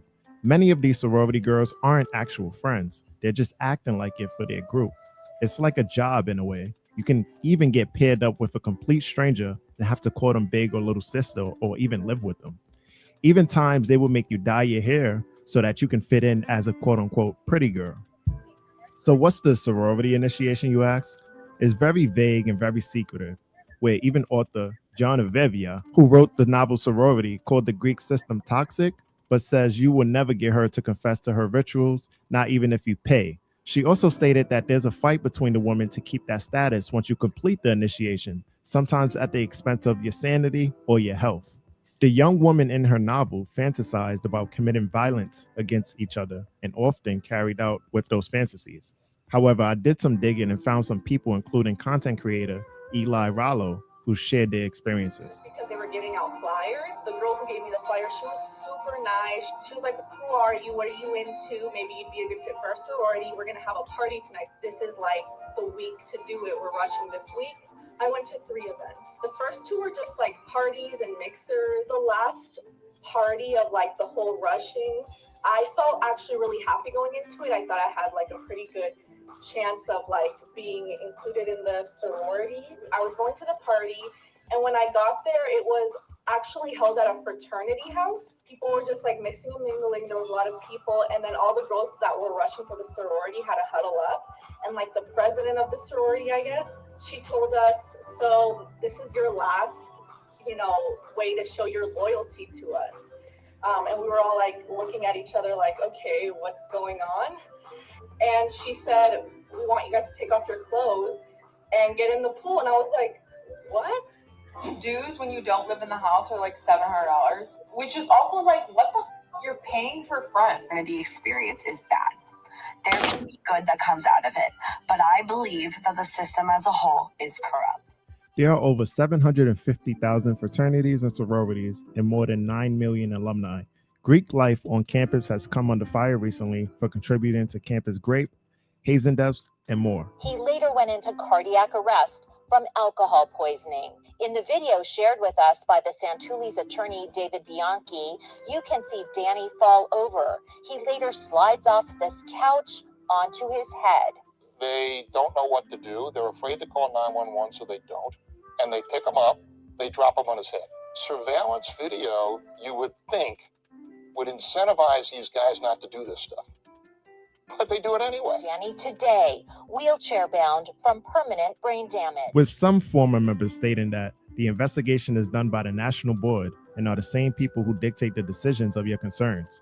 Even with some college kids controlling the finances upwards to even above $1 million. Organizations are technically run by college kids. They have alum who oversee things, but quite literally, guys, you have like a sophomore who might be managing millions of dollars of the house money. When I was 19 years old, I was given access to several bank accounts with millions of dollars. We would throw an $80,000 party on a Tuesday. Like, not a problem.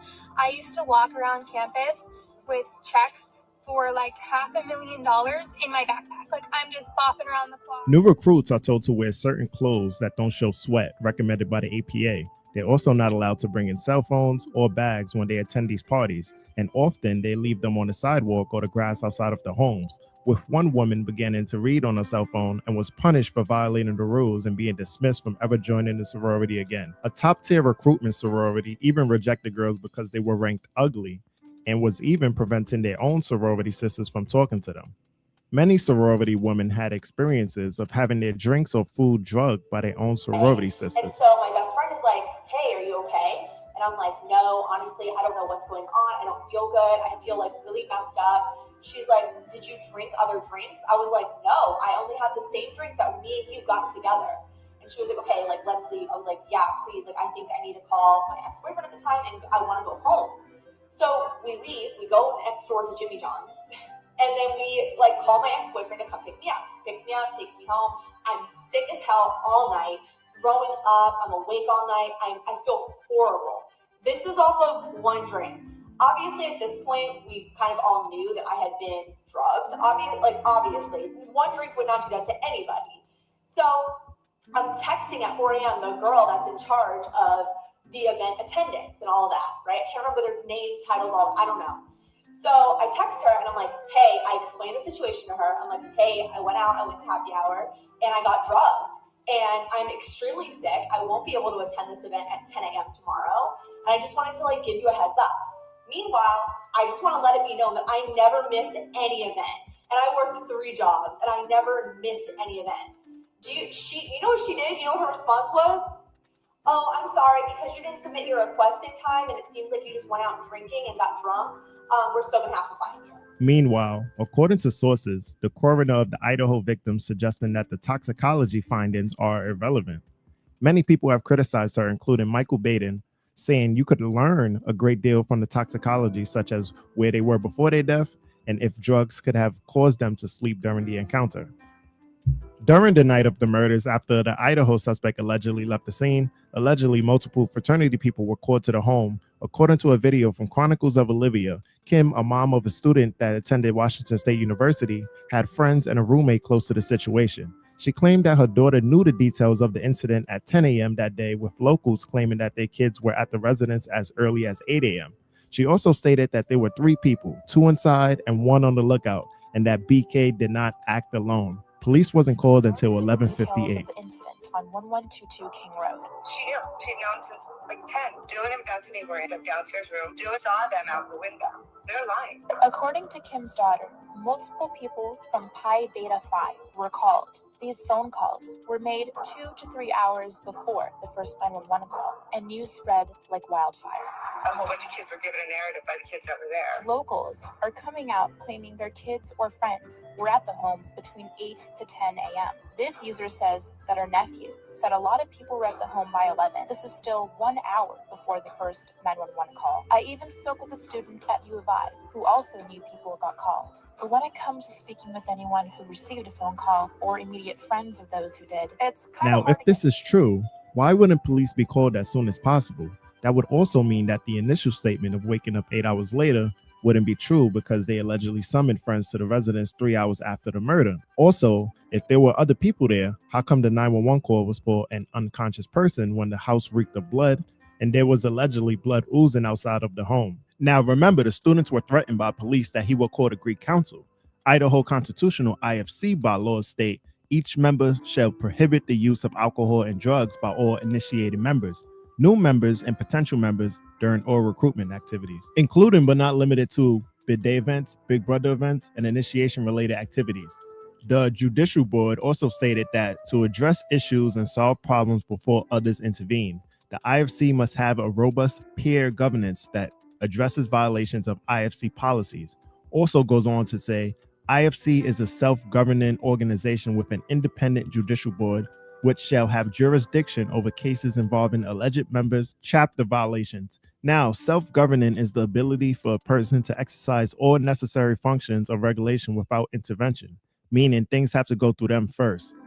Out of 10 sororities recognized at the University of Idaho, Alpha Phi and Pi Beta Phi are the only 2 listed on probation for violations regarding risk management, alcohol and drugs, and hazing. These are the same organizations that the Idaho victims belong to. Now, this was shocking. Kaylee posted on Facebook looking for a roommate in the Austin, Texas area who would like to move in with her from February to June. She also stated that she wasn't familiar with the Austin area. This post was posted a month before her murder. Did Kaylee know something that we didn't know? Why was she trying to leave the house in Idaho with her roommates? Also, if you watch one of my last videos, I did a virtual tour through the house. Police found a van-style footprint that belonged to the suspect. Authorities stated that the van-style shoes worn at the time of Koberger walking to the courthouse cannot be the same shoes left on the footprint. Many people are speculating because there were other people in that house with vans. What do you guys think? This is some strange stuff, and I want the answers to this case. What do you think about the fraternities and the footprint? Let me know down in the comment section. Thank you for watching. Peace.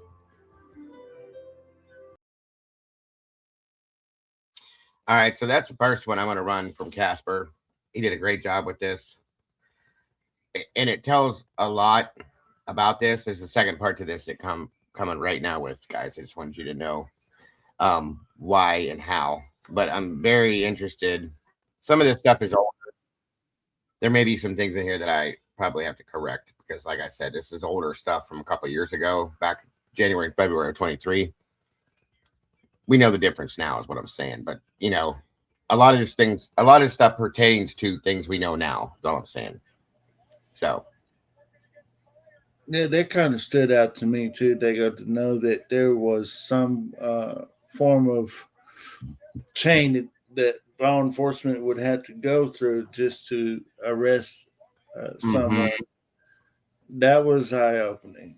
Well, you also know, we know. I looked into this way long time ago. I'm glad you're here today, Miss Annie. Thank you for joining us. A long time ago, like the rules of the sorority, you know, and one of the main number one rules, word for word, said, in the result of a death. It's sad that that's even a rule, but in the result of a death, you are to contact the leader of your sorority, per se, for lack of better terms. It didn't say leader, but I think it was the president or something like that, before you contact any police or family. What the hell? The president of the school? No, the sorority. Oh, okay. Whoever's in charge of the sorority at that point, you're supposed to contact them before you do anything else. And I'm like, yeah, that was a problem for me when I first read that. It blows my mind. This is what they pump into their heads. Now, whether or not they choose to do it, it is what it is. But that's insane to me. I'm sorry. Completely. Just completely. It is. That's number one or two in their handbook. It's crazy. So alumni walking amongst us every day. They'll smile in your face, joke with you, and may even be in your own family, but they'll hold on to their secrets. You'll never know what the next person is actually thinking until they lift their voices. Whether you are in college or have family members in college, they deserve to know the truth. Exactly, before making senor. a decision. Please be that voice and like and share this video. And remember, you are not alone. That's a good point. Chrissy says, Dylan said she heard Kaylee run up and down the stairs because she had those boots on, the Doc Martens. If you remember that. Kaylee was wearing tennis shoes, guys. Remember that too. If she had shoes on at all, because from my understanding, she had already changed into her pajamas and so on and so forth. But at the grub truck and the corner club, she was wearing tennis shoes. So once again, another one of Dylan's dumbass statements. Pretty much. In 3 weeks, students at University of Idaho were left with an unsettling discovery. Dead coyotes were left at the doors of several sororities and fraternities, including here at Pi Kappa Phi. It was 1:34 in the afternoon Sunday when Pullman paramedics received this call. Paging Pullman ambulance for an unattended death, 624 Northeast Cooper Way, Durham Hall 613. They found 19-year-old Luke Tyler unresponsive in a dorm room. Paramedics unable to revive him. Pullman Fire Unit, we are attempting CPR at this time. Tributes are pouring out for the WSU student, friends describing him as kind and sincere, the life of the group. WSU police are investigating the death, and Chief Gary Jenkins tells KREM 2 at this point they do not suspect foul play and have not applied for a search warrant for the 19-year-old's dorm room and personal belongings. We don't know who discovered the body or called 911. Years since Clemson student Tucker Hips died after going on an early morning pledge run with his fraternity. The coroner says he died from a head injury after falling from a bridge. And his parents, Cindy and Gary, believe that it was hazing that was involved, and they feel criminal charges should be coming. But those have never been filed because no one has come forward after all of this time. The town of Moscow, Idaho is home to over 25,000 residents and students. It's a town full of parks, arts, small businesses, and the main source of its revenue comes from the University of Idaho. According to reports, it's ranked number 1 and accounts for 27% of total county employment, while the second-ranked employer is a medical center at just 4%. However, the University of Idaho refused to disclose the amount of money they receive from. That's a great question, Annie. I caught that too. Why would she keep saying before the first 911 call if there's only one 911 call? Makes you wonder, doesn't it? Quite interesting, guys. Quite interesting. From the Greek Alumni Association. The small businesses in the area also rely on the college traffic to keep their businesses afloat. According to an investment analysis for Idaho State Board of Education, they demonstrated that colleges and universities are a strong investment for all 3 major stakeholders. student, taxpayer, and social perspectives. In order to attend the university, you have to pay for tuition, fees, books, and supplies, and will have to take out loans and pay interest on those same loans, totaling the amount of $997 million in the fiscal year of 2019 to 2020. In return for their investment, they are told that they will receive a stream of higher earnings that will flourish in the future. However, the majority of college kids today are struggling financially due to student loan debt and looking for affordable rent. Many are forced to move back in with their parents and are called boomerang kids. A boomerang kid is someone who leaves home to go to college and comes right back home. Even one psychotherapist, Stacy, saying, "I'm seeing more of that than ever before." A full-time student in Idaho, cost of attending college in state is $8,396, and out of state is $27,632. Now, if you join a sorority, that will be an extra $3,900 per semester and $3,400 for fraternities per semester for tuition. Then you are required to live in the sorority house, which is an extra $3,700 to $5,700 per semester. So at a minimum, you are paying an extra $7,600 for Greek life, not counting the fees and hidden costs such as ticketing, clothing, transportation, food and alcohol, sorority clothing colors, shopping to maintain your appearance as per sorority standards, and more. Fines are split into two categories: general fines and alcohol fines. It's almost like they're expecting to make money off you drinking. General fines are failing to keep up to date with health and safety programs, meetings, and scheduling. The alcohol fines range from $25 to $1,000 for each container that contains alcohol on any chapter property. Within the IFC risk management policy, each chapter is allowed 20 wet events per semester. Wet events are defined as any event where alcohol is present. Dry events are events without alcohol. Now, there are currently 29 chapters at the University of Idaho. I broke it down, and that would mean each student is allowed to attend 5.5 parties a day in a given 16-week semester. It seems to me that they party a lot, which could explain many of the noise complaints and alcohol on the body cam footage.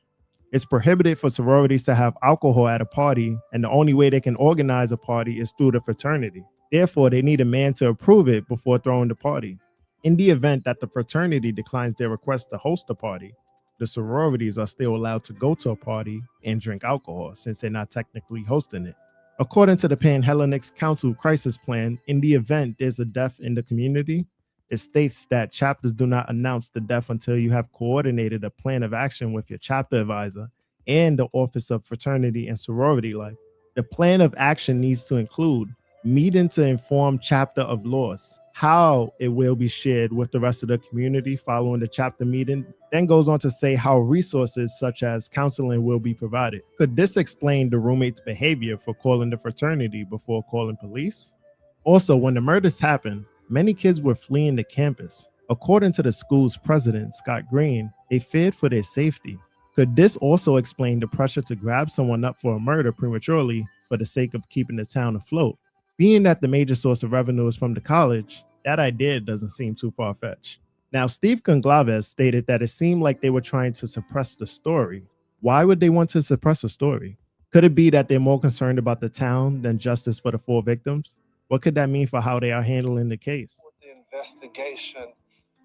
But recently, I've been watching and talking with you, and you're getting frustrated. What does that frustration come from, sir? They put certain people between you and the officers that are making things happen, and those people are like lawyers, and they don't want to say anything, and they don't have the guts to come up and be alpha and be like leaders and say, hey, we might say something that's wrong. We're going to take that hit. So the officers, they look me straight in their eyes. The lead detective looked me in his eyes. I have no doubt he's working as hard as he can. But somebody isn't communicating. There's nothing being released. It seems like they're trying to suppress the story. We want to put rewards out. They're like, don't do that. Yeah, I get it. Your town doesn't want to have reward posters posted all over when you come and you do your rush. You're not going to get a lot of students if they see those things. But this community is not going to heal until this guy's pulled off the streets. Now, there was an associate dean of students named Craig who was employed for 5 years at the University of Idaho from 2010 to 2015. Once the present dean of students retired early, the associate Craig was promoted to the position in 2015. Now, the Dean of Students' job is to provide safety and support to students, student housing, fraternities, and sororities.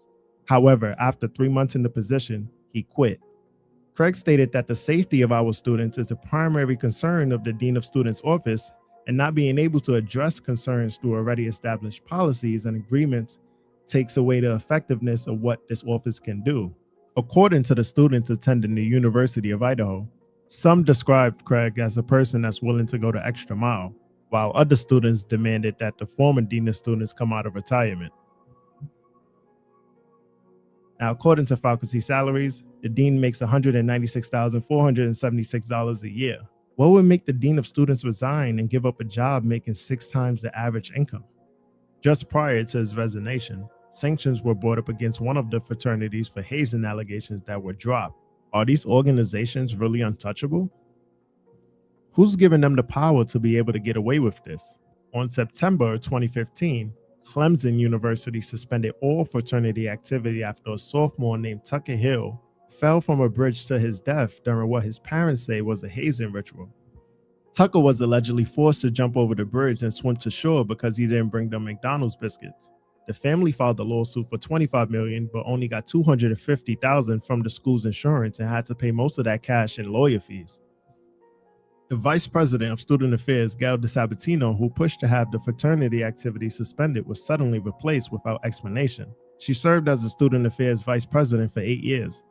In response to her departure, fraternity members on campus sang "Ding Dong, the witch is dead." Clemson's university president said in a statement, "We appreciate Gail's 8 years of service to Clemson and wish her the best in the future." Today, the parents of Tucker Hips is still searching for the truth. When Clemson previously discussed the ban in 2010, Greek alumni allegedly emailed the university saying the suspension would jeopardize donations to the university. They even made similar threats when recent proposals went out to require students to live in residence halls rather than Greek houses. Interesting. Gotta love the blackmail, everybody. Listen to that. The blackmail. Fact. How much are they actually donating to these colleges? Are these same donations influencing these colleges' decisions? Now let's go back to Idaho. Now think about that same situation. Let me back that up for just a tinge. In Idaho, think about that same situation. Similar threats when recent proposals went out to require students to live in residence halls rather than Greek houses. How much are they actually donating to these colleges? Are these same donations influencing these colleges' decisions? Now let's go back to Idaho. Upon checking the Moscow, Idaho police call logs, on the day of the murders, there was a call for a complaint of an unconscious person at 11:56 a.m. However, earlier that day, there were also multiple drug calls within a mile of the home, with even one person blaring loud music and shooting a shotgun. Reports were not taken by MPD for that one. The entire vicinity is surrounded by drugs, frats, and sororities. Why do you guys think it took the roommates 8 hours to call the police? Why didn't they perform the toxicology report on the victims? Especially when the taxi driver said the home is a known drug house and the call logs support this claim. Whatever it is, similar to the other stories that you have heard here, I send my condolences. Yeah, both of his sisters got fired from they lost their jobs. Got me stumped. From my understanding, they both did, yes. Pretty sad, isn't it? To all of the students who died in this case, there are secrets that are being kept that need to be revealed. Thank you for watching. Don't forget to hit like and subscribe. Peace.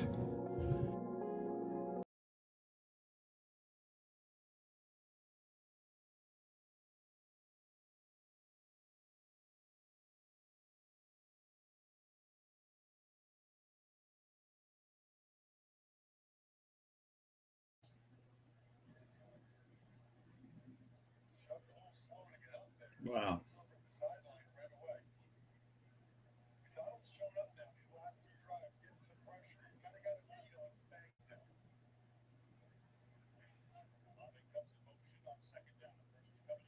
Hang on 1 minute. 1 minute, guys. Quite interesting, isn't it? Yeah. Yeah, a lot of people don't realize. Sorry, you guys. Hang on 1 minute. Did I hear that right? There was a steps that she had to take for calling 911 that allowed for the 8-hour delay. Of course. Of course.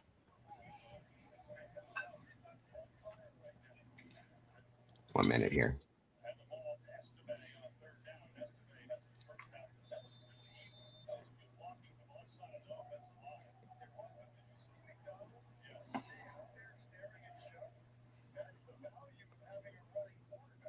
That's crazy. Okay, I had these lined up. Hopefully they're playing in the right order. 1 minute.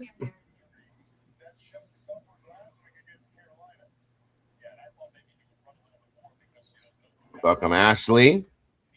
Betty Davis, it's good to see you. I hope you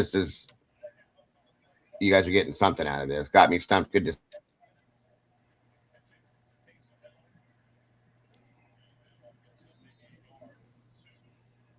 cultish narrative. Oh, 100%, buddy. 100%. I mean, hey, they won't even Chi Omega in Florida. Bundy did his, took those girls out.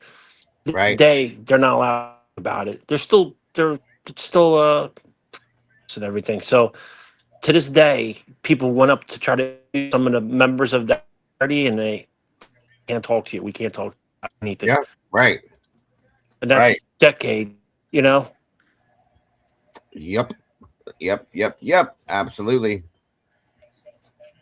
Okay, who does live here? What are their names? I am actually not sure. I live across the street. I just came over. I haven't drank a drop. Male, female? I think it's mainly females. I think it's like 4. What sorority are they affiliated with? I don't know.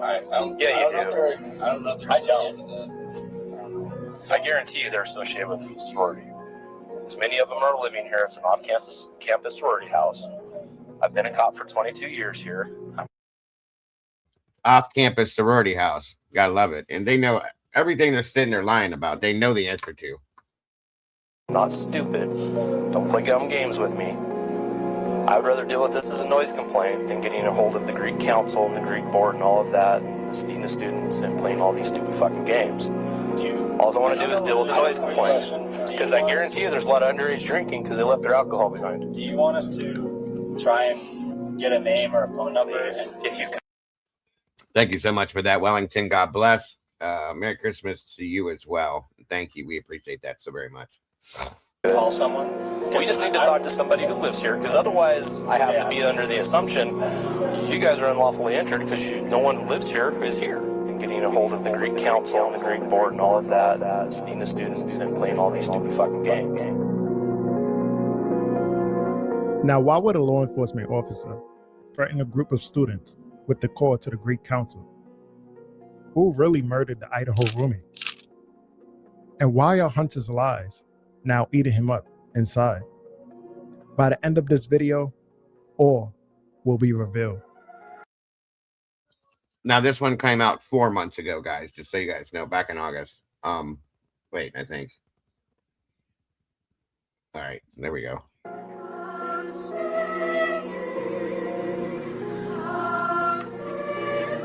Podium, and I was in the courtroom. It was like, man, it's on now. I mean, that was really a moment. I first want to ask you though, and I noticed this. I was sitting behind you guys, and I saw Christy, your wife, pull out her phone and look sort of disturbed. And then you guys called the deputy over, and then he was looking at your phone. And I kind of figured something bad was going on. And it turns out that it was a threatening text message that she had received during the actual sentencing while the victim impact statements were going on. I don't want to read the whole thing because I just don't want to give glory to, whoever did this, but I do want to read a little bit so people can see what exactly happened. It says, sitting near you in court and watching you is a joke. You know that Brian is innocent. Making threats to Brian about getting raped in prison was very silly. I am in contact with a lot of serial killers, including BTK, and I've been put in contact with a wannabe serial killer who is in Moscow, Idaho, and I have given him your address.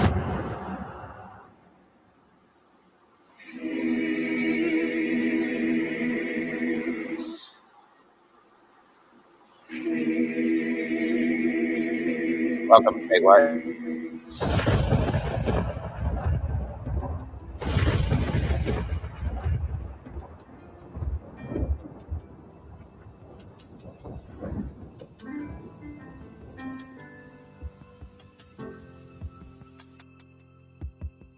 You as well, Ashley.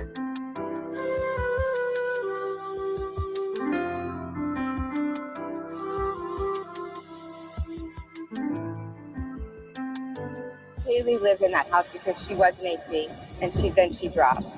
And then, which is an odd thing to do, and I'm wondering why, but I don't know that we'll ever get that. You sign up for Greek life, you're no longer free. And they do a very good job of making it look like so much fun, but it's not that fun. It's not that fun. With no signs of forced entry, the victims were identified as 21-year-old Kaylee Gonzalez, 21-year-old Madison Mogan, 20-year-old Xana Carnodal, and 20-year-old Ethan Cheapin. All four were members of sororities or fraternities. And I know that Xana had dropped Pi Phi, is my understanding. But basically it was a Pi Phi house. And for Pi Phi and an AP to live in the same live out is just weird. And that's a conversation I had with the kids. I'm like, there's a Pi Phi and AP living together. Isn't that weird?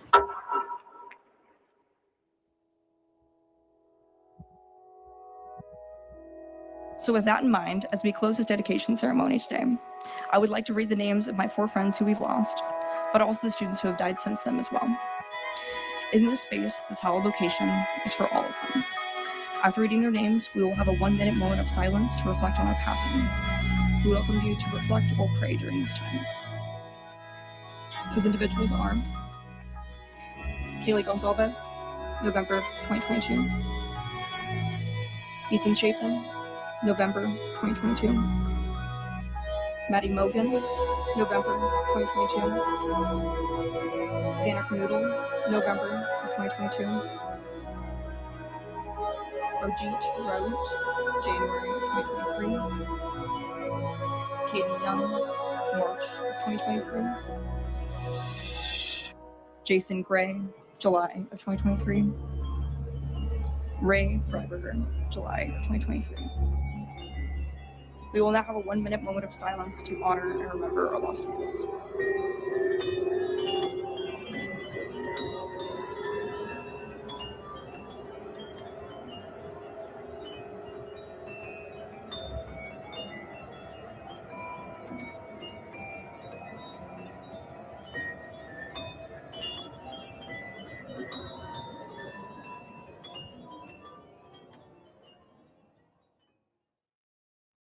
Between 2022 and 2023, in just 2 years, more than 8 University of Idaho students lost their lives. During the same period, the university was grappling with the budget crisis caused by declining enrollment and financial strain following the pandemic. Since these tragedies, the University of Idaho has reported a remarkable 22% enrollment growth for 8 consecutive semesters.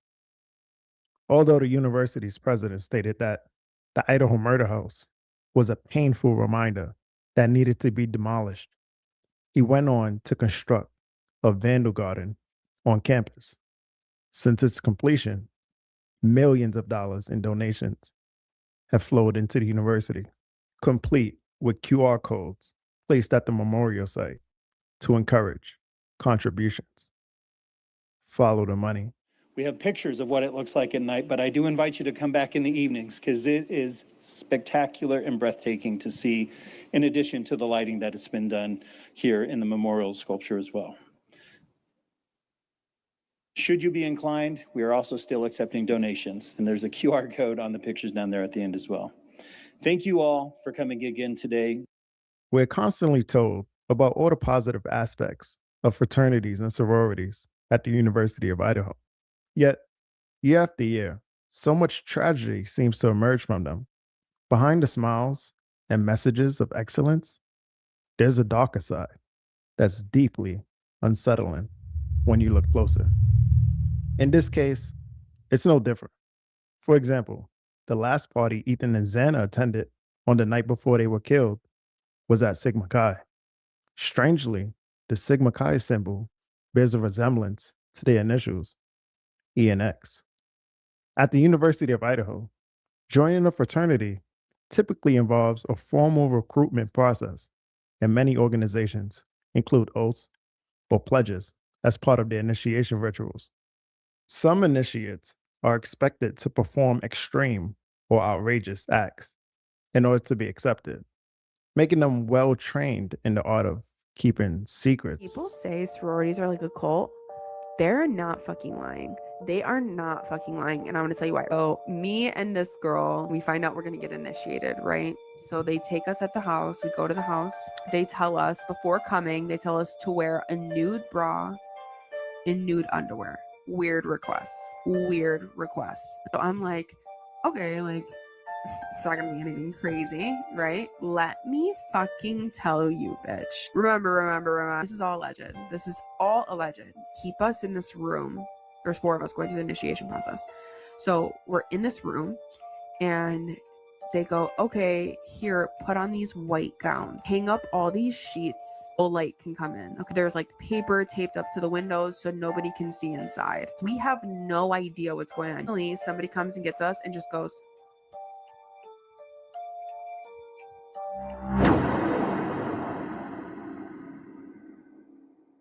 A year before the murders, Maddie welcomed Bethany as her little, short for little sister, meaning she had recruited her into Pi Beta Phi and would now serve as her mentor. According to a friend, in May 2022, just 1 semester before the murders, Xana, Maddie, and Kaylee encountered undisclosed issues with their sorority chapter presidents. Due to these conflicts, they dropped out of their sorority. A witness claimed the decision stemmed from ongoing tensions and bad blood between them and other members in the house. While leaving can stop the financial obligations of sorority life, what happens if a closely guarded secret threatens to come out? What lengths might someone go to in order to ensure it never does? Every oath comes with a lifetime commitment.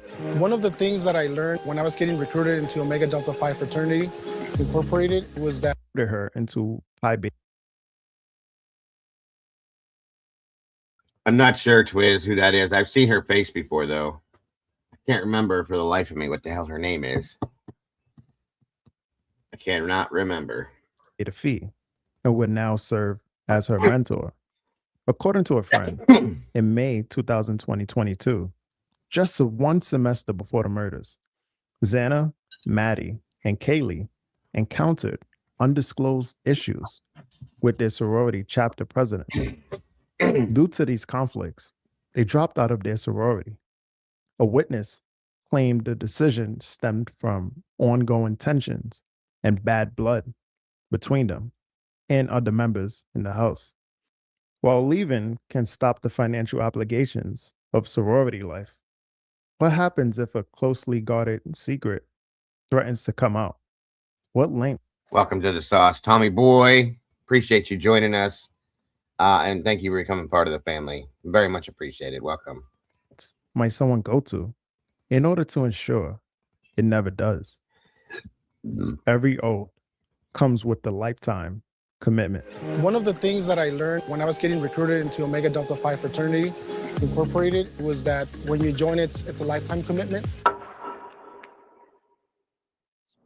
Our community understands the value of a sisterhood of a woman or a brotherhood of men, navigating the challenges of college and beyond. Joining a sorority or fraternity comes with a lifetime commitment.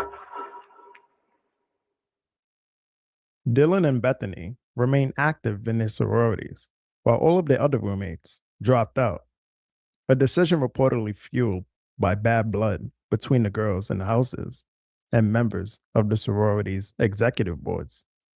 Details of the dispute remain. Yes, I think that's right, Christine. It could be Molly Gray. I think that is her. I'm trying to remember faces now because it's been a while, but I think you're right.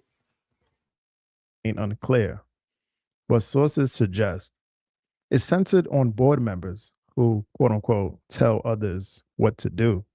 A review of the Panhellenic Council officers' Instagram accounts revealed that none of them are followed by the Idaho roommates.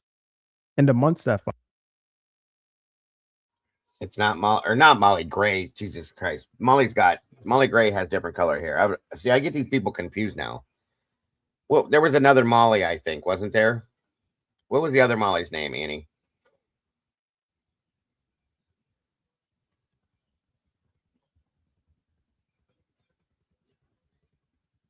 I'll have to look that up later. I can't remember. Sorry about that, guys. Thank you for correcting me, though, Annie. followed, Kaylee began complaining about a stalker, hinting that when she walked the dog, someone was watching her from the bushes. Then, not long after dropping out, the roommates who had left the sorority would end up dead. Inside, 4 students were found stabbed to death with no signs of forced entry. The victims were identified as 21-year-old Kaylee Gonzalez, 21-year-old Madison Mogan, 20-year-old Xana Carnodal, and 20-year-old Ethan Cheapin. Kaylee allegedly told the vape shop owner that whenever she visited the Corner Club bar, she was stalked, both on her way to the bar and on campus. One of them more or less openly says, oh yeah, we've had a friend of ours be stalked before, so this is kind of why we all travel in a group like this. And just was it Kaylee who said that? Do you remember? No, it was Maddie who actually said that. So Maddie said it, and it was kind of like more mentioning, like motioning to Kaylee too, like who was right next to her. So you could tell that like they obviously all were trying to keep Kaylee safe, you know, and to be there for her as good friends. And then yeah, to know that a few weeks later, now I won't see them, you know, anymore or anything like that. So it's crazy. How long before the murder about was that? 3 weeks. 3 weeks. 3 weeks. They more or less kept making the comment that it always seemed to happen either by the campus or down on Main Street.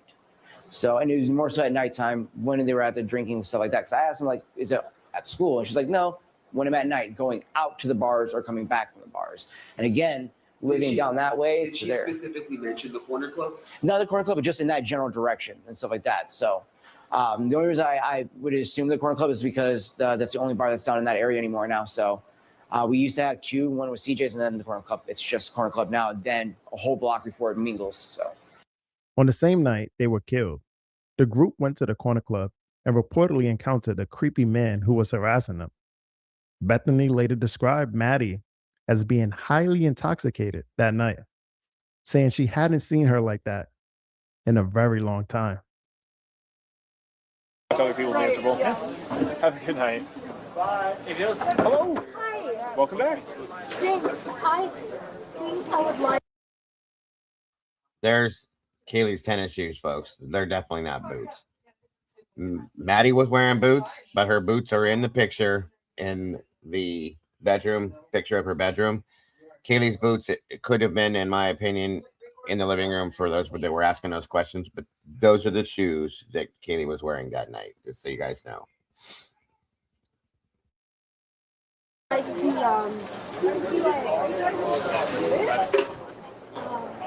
no. Okay. I feel bad. But if I have like a free grub tuck on my. They bump into you and like rub up against you, like that's what you. It's gross. I'm not trying to be disrespectful. But Yeah, that piece of shit. Sorry, you guys. I don't like Joe Vito. I think he inserted himself, and I think he's a gross ass person talking about her bouncing around, doing this, doing that, and doing everything else. Shut up, dude. Just shut up and sit down. Nobody wants to hear what you have to say. Go put some clothes on before you do your next TikTok. And he makes me sick. That's a very good possibility, Annie, because they looked like a flat sole shoe. So it could be. It very well could be. And I'm sorry if I upset anybody, but I have nothing but angst for Joe Vito. I think he's a garbage person. Why are you hanging out with all these young college kids at your age when you have a family at home, so on and so forth? I have many things to bitch at him about. So, and you guys may disagree, and I respect that. I'm just telling you, I don't like him at all. But she was really, I mean, you could even see in the Grub Bus video, she walked between us several times and just couldn't even walk straight. That girl was very drunk. She's actually the only one that I thought was really drunk. So what? And she was the only one I noticed at Corner Club because she had bumped into me.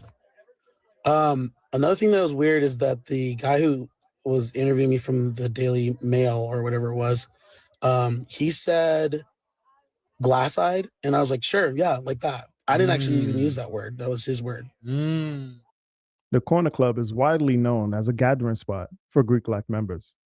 But what happens when you have left your sorority, have bad blood with former members, and are drinking while sharing secrets?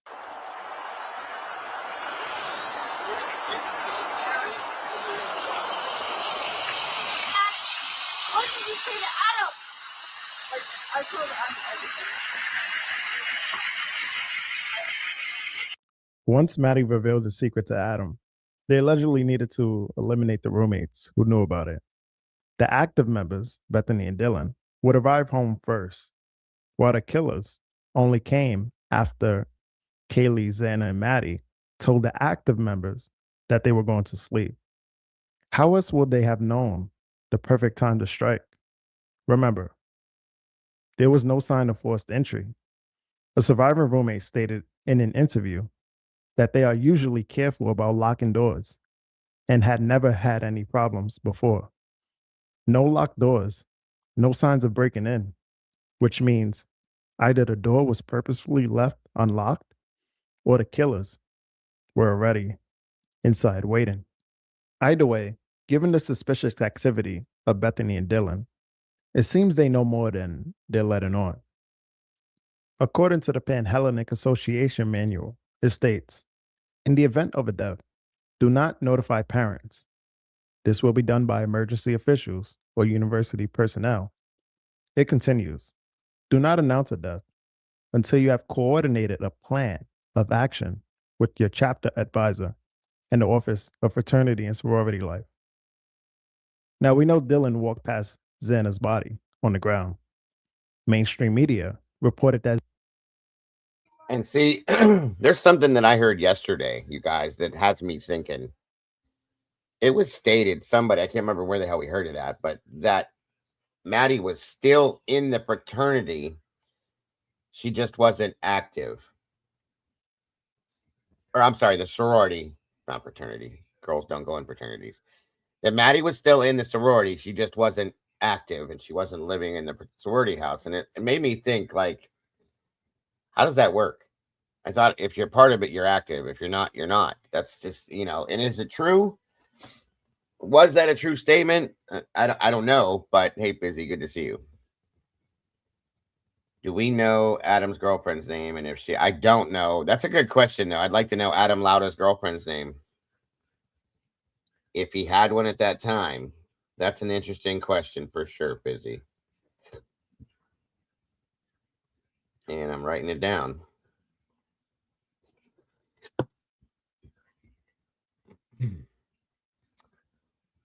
Maddie seemed like she was pretty well off. I mean, intoxicated wise. I thought it reminded me of, I told you guys this before, the Riley Strain walk. That's how messed up she seemed. But again, I don't know. We don't know her normal, so we can't really say much of that. That was not Josie that I can remember. At least unless she had lost a bunch of weight before that.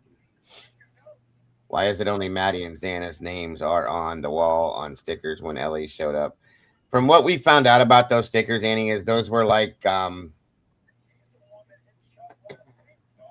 name tags that they wore to a function for the sororities or whatever. As some function is what those name tags were.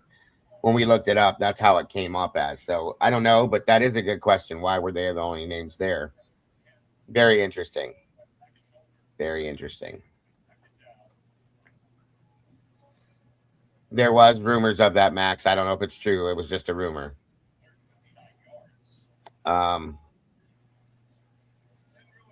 That's what it was. A career fair. Thank you, guys. It was some kind of a function. I couldn't remember, but yeah, it was a career fair. For business. Was it business students, you guys? I think. Don't quote me on that one.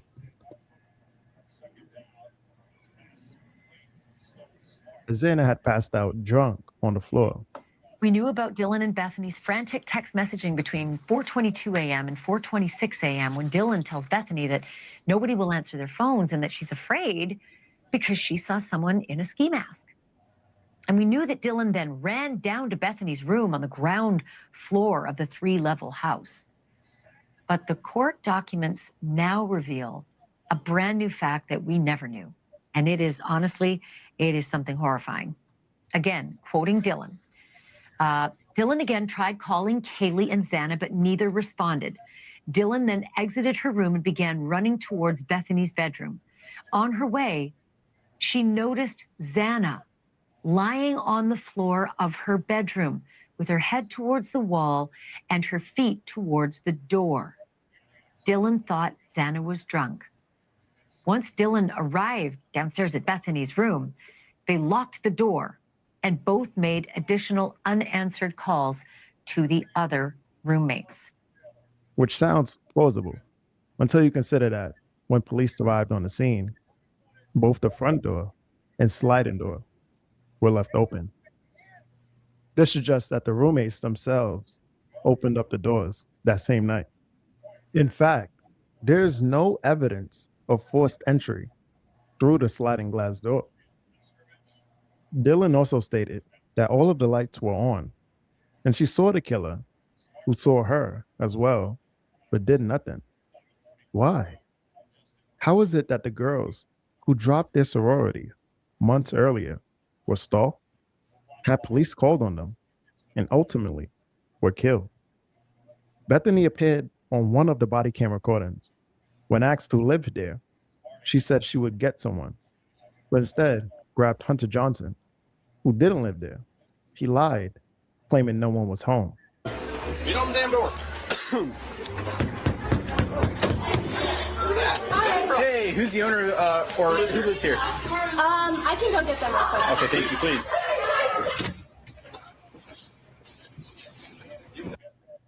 You know, it's kind of interesting. I know it probably means nothing, but look at this real fast. Look at her feet. She's wearing Vans. You gotta love it. You gotta love it. Just saying. It probably means nothing. Just something that you gotta love it. Thank you, please. Welcome, Janet. Good to see you. No, that was Bethany. So I just looked for everyone that lives here, and they're not here right now. No one's here that No one's here. that lives here at all. No one's here that lives So here. everyone here is trespassing? Well, no one's here that's trespassing, but no one that lives here is here right now. So where'd they go? They're just not here. I have no clue where they went. No clue. So you guys just throwing a party in their house at this They were time, here and at one point. They're not here right now. I just searched all the rooms. they left and went over to some other party, and everyone is. It kills me that almost every body cam video we have seen of this house, this kid's in every damn one of them, guys. Almost every damn one of them. It's kind of insane. Of how to leave and go over to another party. Yeah.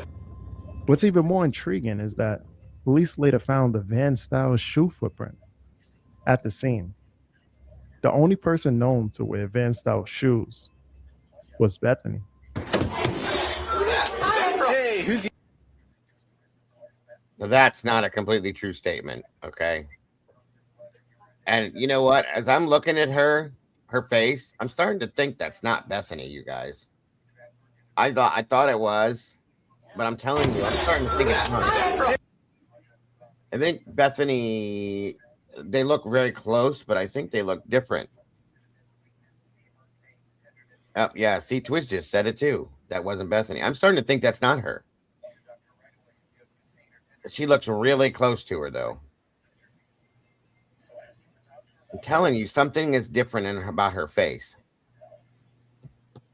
Now, I guarantee you that, for one thing, Hunter wears Vans slides. Dylan has Vans. I think I saw Vans in one of the other bedrooms too. So,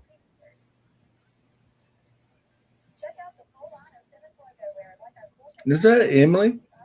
No. If anything, it would be Bethany. But there's something about her that looks different here than compared to all the other pictures I've seen of her. Now that I keep looking at this, I don't know what it is. It's probably me then.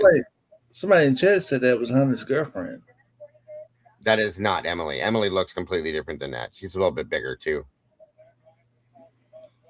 I don't know. I could be wrong, but like I said, she looks different here. I've always thought it was Bethany. That's what I thought too for the longest, but I'm looking at her now and something seems different. I don't know what the hell it is. I'm going to find a picture of her and go back and look at it again because something's off. I don't know what the hell it is. If it is her, fine, but I don't think it is now, guys. And if it isn't her, that's wild because she looks really close to somebody else. Well, ask the chat. Is this Bethany type of one? If not, The voice, yeah, the voice was different too. They're like 50-50. And Emily's voice is way deeper too than Bethany's for sure.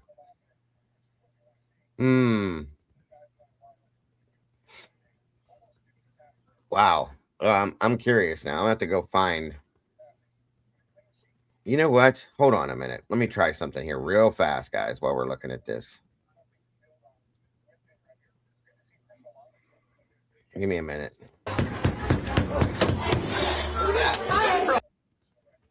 Okay, see? Now looking at her face there. Let me try something here real fast, you guys.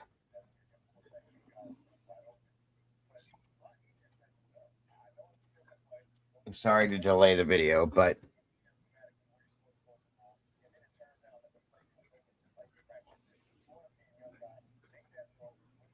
oh, come on.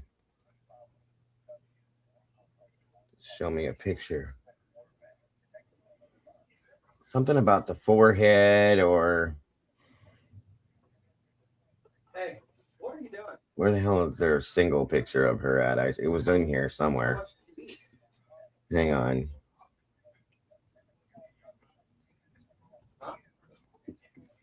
There was a picture in there of her by herself. That's wild.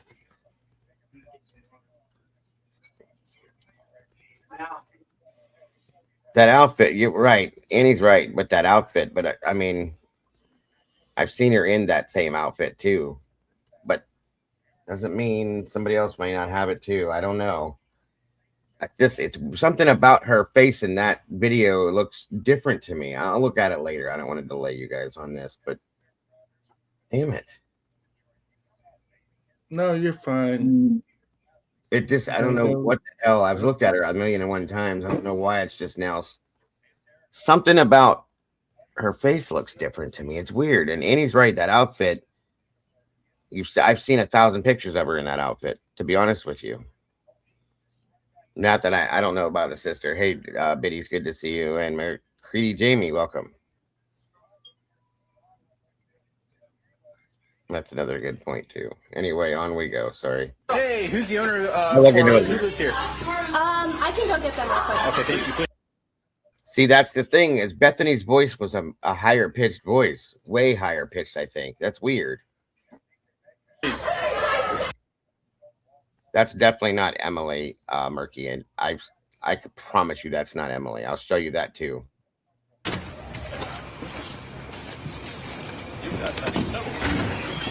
So I just looked for everyone that lives here, and they're not here right now. No one's here that no one's here lives here at all. No one's here that lives here. So everyone here is trespassing? Well, no one's here that's trespassing, but no one that lives here is here right now. So where'd they go?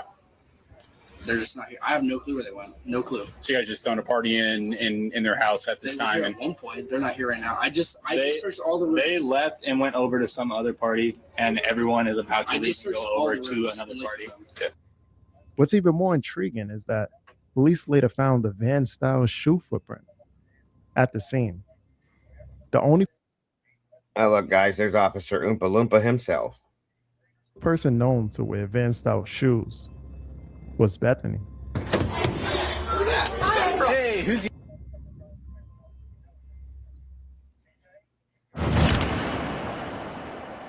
Yeah, there is a pair of Vans in that video. You're right, Annie. Notice the pattern. Whenever a lie needed to be made, there's something about her facial expressions that's just something's off to me. I don't know. Maybe she just did her hair wrong that day and it looks a little different to me or something. I don't know. Maybe it's the lighting. Johnson was called. Could be that too. Just like on the morning of the Idaho murders. Could this be connected to the major changes in his health? Does he realize what he's revealing?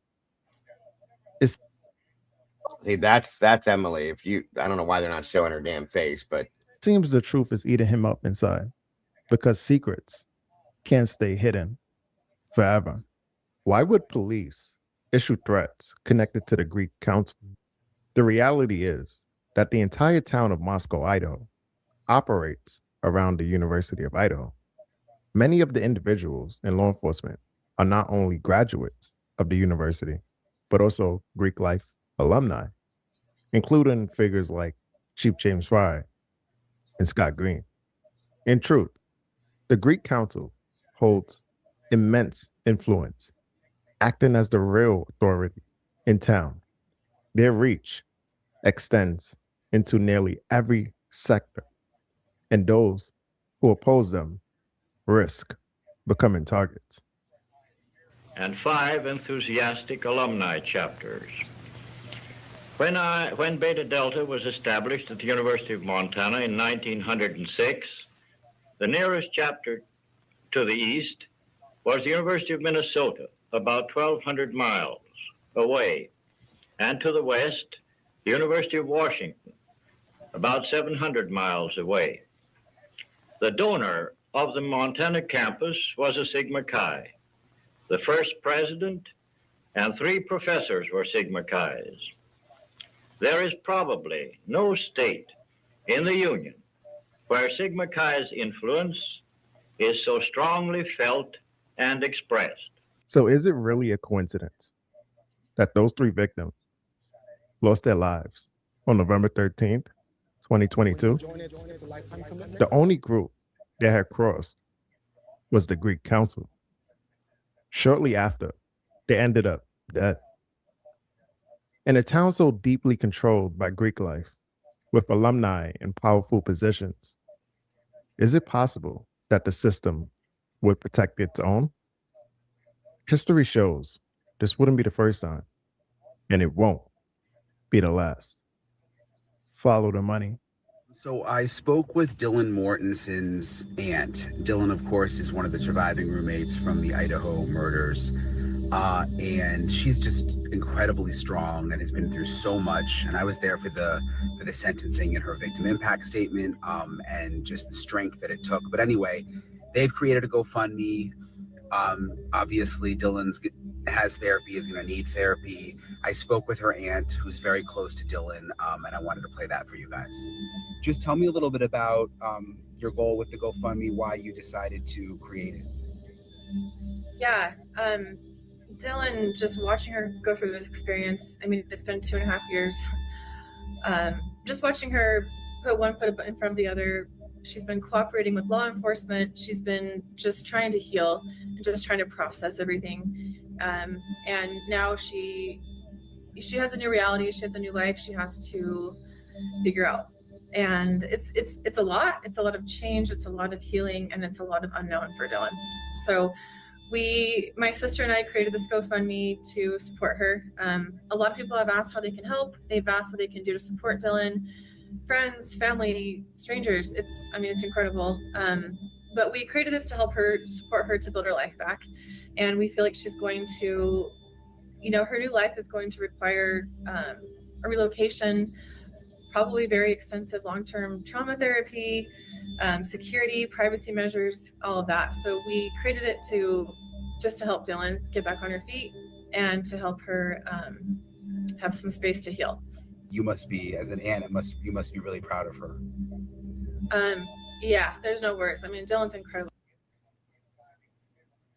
that still blows my mind, that whole GoFundMe thing. Lots of people need to start their lives over and have been through trauma in their lives. I don't think that just blows my mind. They all pretty much benefited from it. Everybody involved. Things that make you go, You ain't lying, bud. Okay, so it's crazy because we can commit murder and then we have it all covered up and we'll just pick a random dude outside of the fraternity and the school and everything, and just ruin his life, and everybody go their merry way. We rich, got all this money. Crazy. All right, guys, we're gonna jump on over to the Sigma Chi side to this real quick here.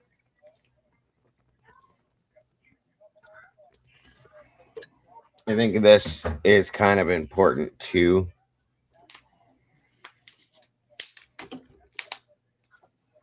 It goes right along with the sororitarial side. I made up a word there. You like that, don't you? You still good with us, Cap? Yeah, I gotta fix dinner, so I don't know how much longer on. No problem. No problem, buddy. No problem. All right, I'll talk to you later. Okay, bud. Yeah, this one's not very long, but I have a couple other things to add with the Sigma Chi stuff. But do what you got to do, brother. I appreciate you jumping up here and joining us for sure. Oh, thank you for having me. I'm sorry. Anytime. You guys take care. You too, brother. Hope to see you again soon. Okay, bye. Welcome, Candace. Good to see you. Jesse Schul's in the house. Good to see you, buddy. Thanks for being here. Deborah Ackland, welcome to you. Great to have you here. Answer 42. Anybody else I've missed, I will catch up. Got me stumped. Good to see you. And we go. Body of a young Boise man this morning. Howdy. Hey. The body of 19-year-old Hudson Lindau of Boise was found in Paradise Creek near College Avenue in Moscow this morning. Right here is the Paradise Creek, and May 1st, 2022, a 19-year-old University of Idaho student, Hudson Lindau.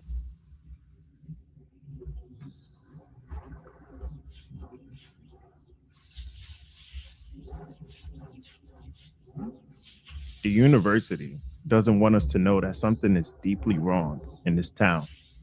It seems that anyone who uncovers the truth becomes a target, no matter who they are. There's a secret that must be kept, and certain people will go to great lengths to ensure it stays hidden. There's something strange happening in this small town. Looking back at past cases, I realize it has been going on for a long time. If you have seen my sorority series, you'll notice that many cases in this town are quickly labeled as having no foul play or given very little public information. Personally, I believe this is intentional, not just to avoid compromising investigations, but to keep things secret, ensuring that the average person remains unaware and doesn't question it, not even family or friends. In a small, low-profile town like this, it's easier for serious crimes to go unnoticed. One particular case involved Hudson Lindau, a Boise native and University of Idaho student, majoring in environmental studies, and an avid skier who was believed to know how to swim. On May 1st, 2022, just 6 months before the Idaho forced lanes, it was reported that 19-year-old Hudson left a fraternity party in Moscow, Idaho, and allegedly walked nearly 7 miles before falling into a frozen creek. A toxicology report conducted by Kathy Mabbitt revealed the blood alcohol content of 0.17. When this incident was first reported on Sunday, the following Monday afternoon, police announced that no cause of death had been determined and that they did not suspect foul play. Later, they ruled this death an accidental drowning. At first glance, hearing the story without seeing the area might lead one to think it was a tragic accident. But when you see the location and consider that an avid skier who knew how to swim is believed to have drowned there, it gets very chilling. And welcome to the Sunday News at 10. I'm Doug Petcash. We start with a tragic story out of North Idaho. The Moscow Police Department says officers found the body of a young Boise man this morning. The body of 19-year-old Hudson Lindau of Boise was found in Paradise Creek near College Avenue in Moscow this morning. The Moscow Police Department says they responded to reports of a body in the creek around 11:30 this morning. The investigation is ongoing, but police say foul play is not suspected. Before discussing Hudson, it's important to note that he wasn't the first University of Idaho student found dead in unusual circumstances. In 2013, Joseph Whiterick, a student from Haley, Idaho, was discovered under the Paradise Creek Bridge.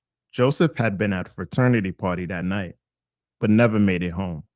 When police arrived, It's funny, they can't stated that they did not suspect foul play and believed he had died from hypothermia after freezing to death beneath the bridge. Fast forward to 2022 with the case of Hudson Lindau.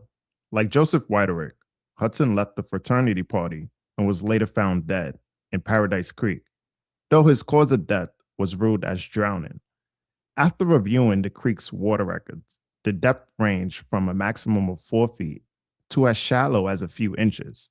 Hudson, who stood taller than 4 feet and was known to be a strong swimmer, seemed unlikely to drown in such shallow water. Of November 13th, 2022.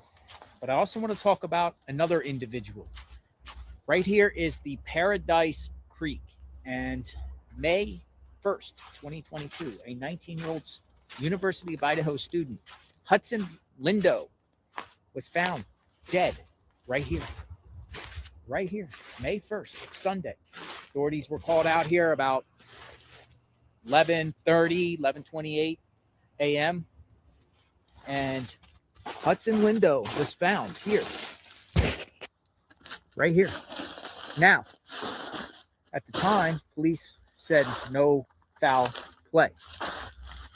But what really happened? Hudson Lindau from Boise was a student.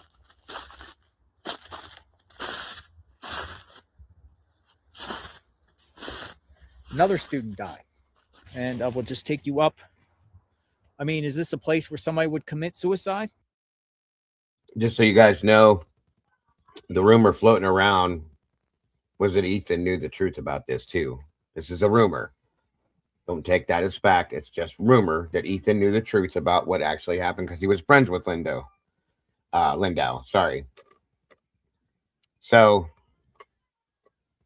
take it for what it is. Absolute pure speculation, of course, based on a rumor. But again, take it for what it was. You'll never make me believe that Hudson drowned in that. No, I just don't believe that at all. Yeah, and the creek was frozen. So once again, how? Just another how and what are you talking about type situation. So just saying.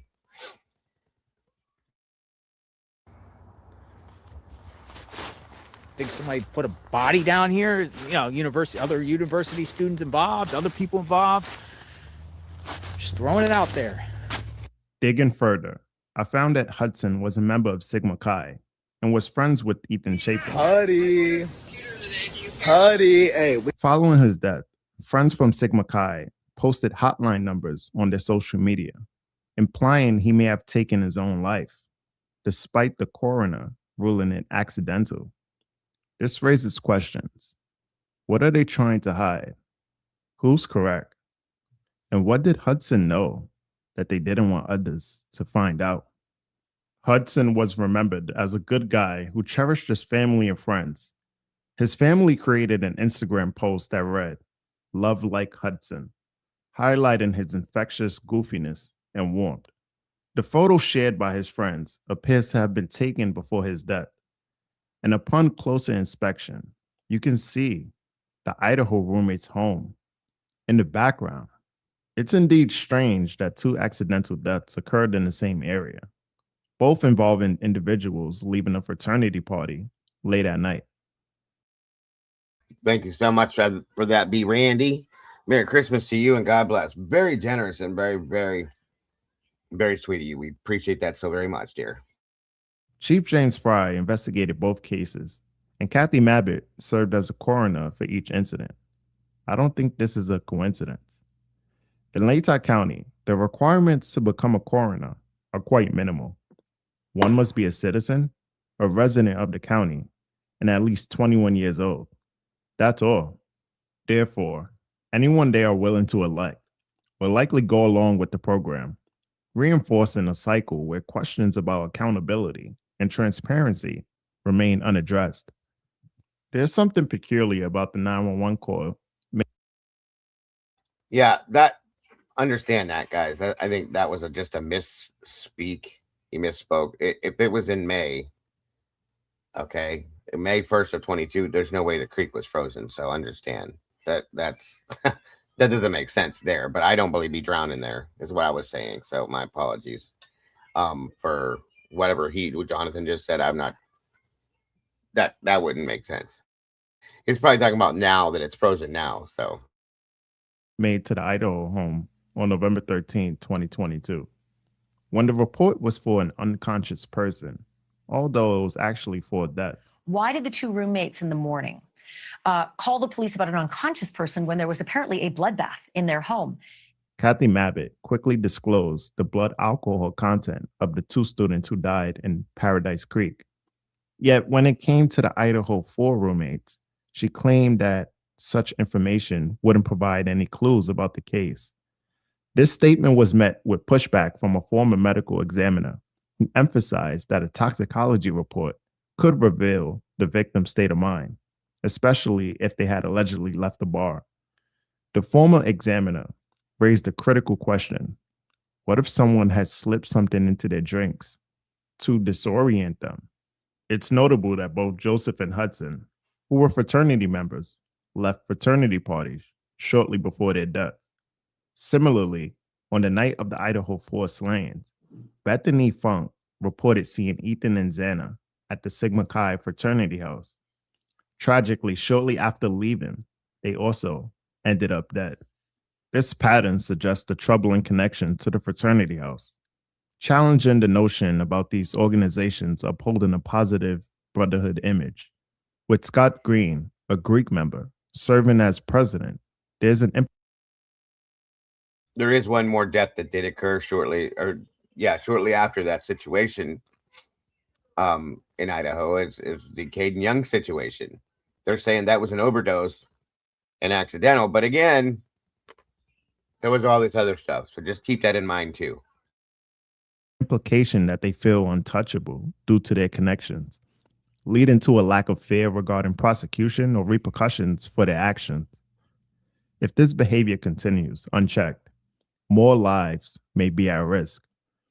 As I will discuss in my next video, there appears to be a long-standing conflict at the University of Idaho, marked by multiple parties and years of violence on both sides. Stay tuned for more on this critical issue.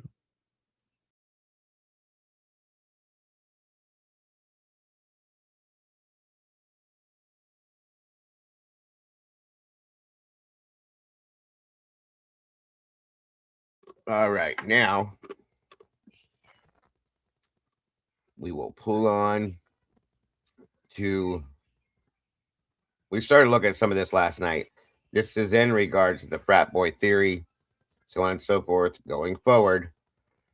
And it does relate to the 4chan stuff as well. Again, I'll explain in a little bit here what I'm meaning by what I say. Take this with a grain of salt, please, but it just folds into the rest of this stuff.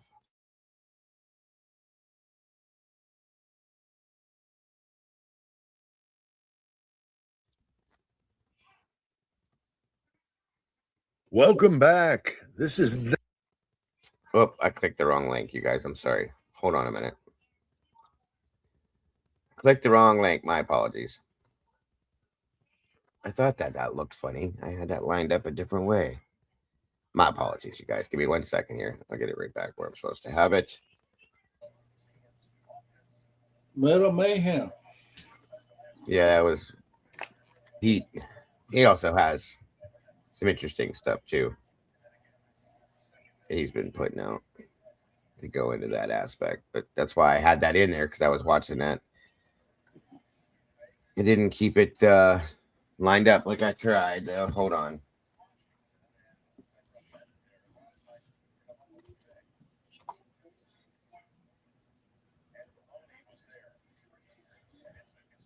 1 minute.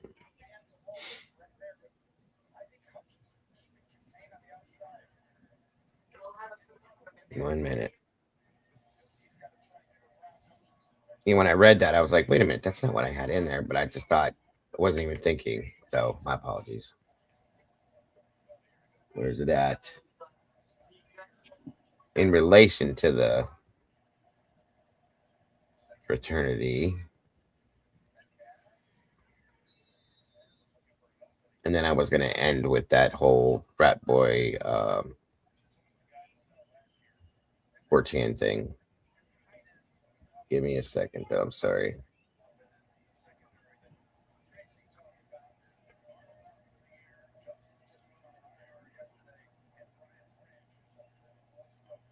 There it was. 1 second.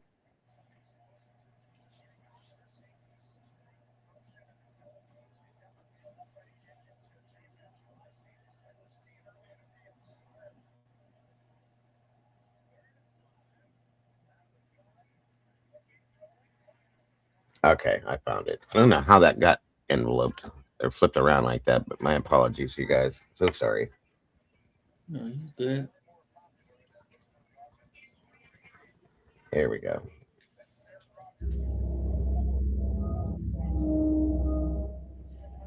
There are plenty of suspicions involving Greek organizations. I had to really deep dive into this, guys, and you wouldn't believe what I found out. By the end of this video, you'll be able to connect some of the dots in this case. Please don't forget to like, comment, and subscribe to the channel. Enjoy.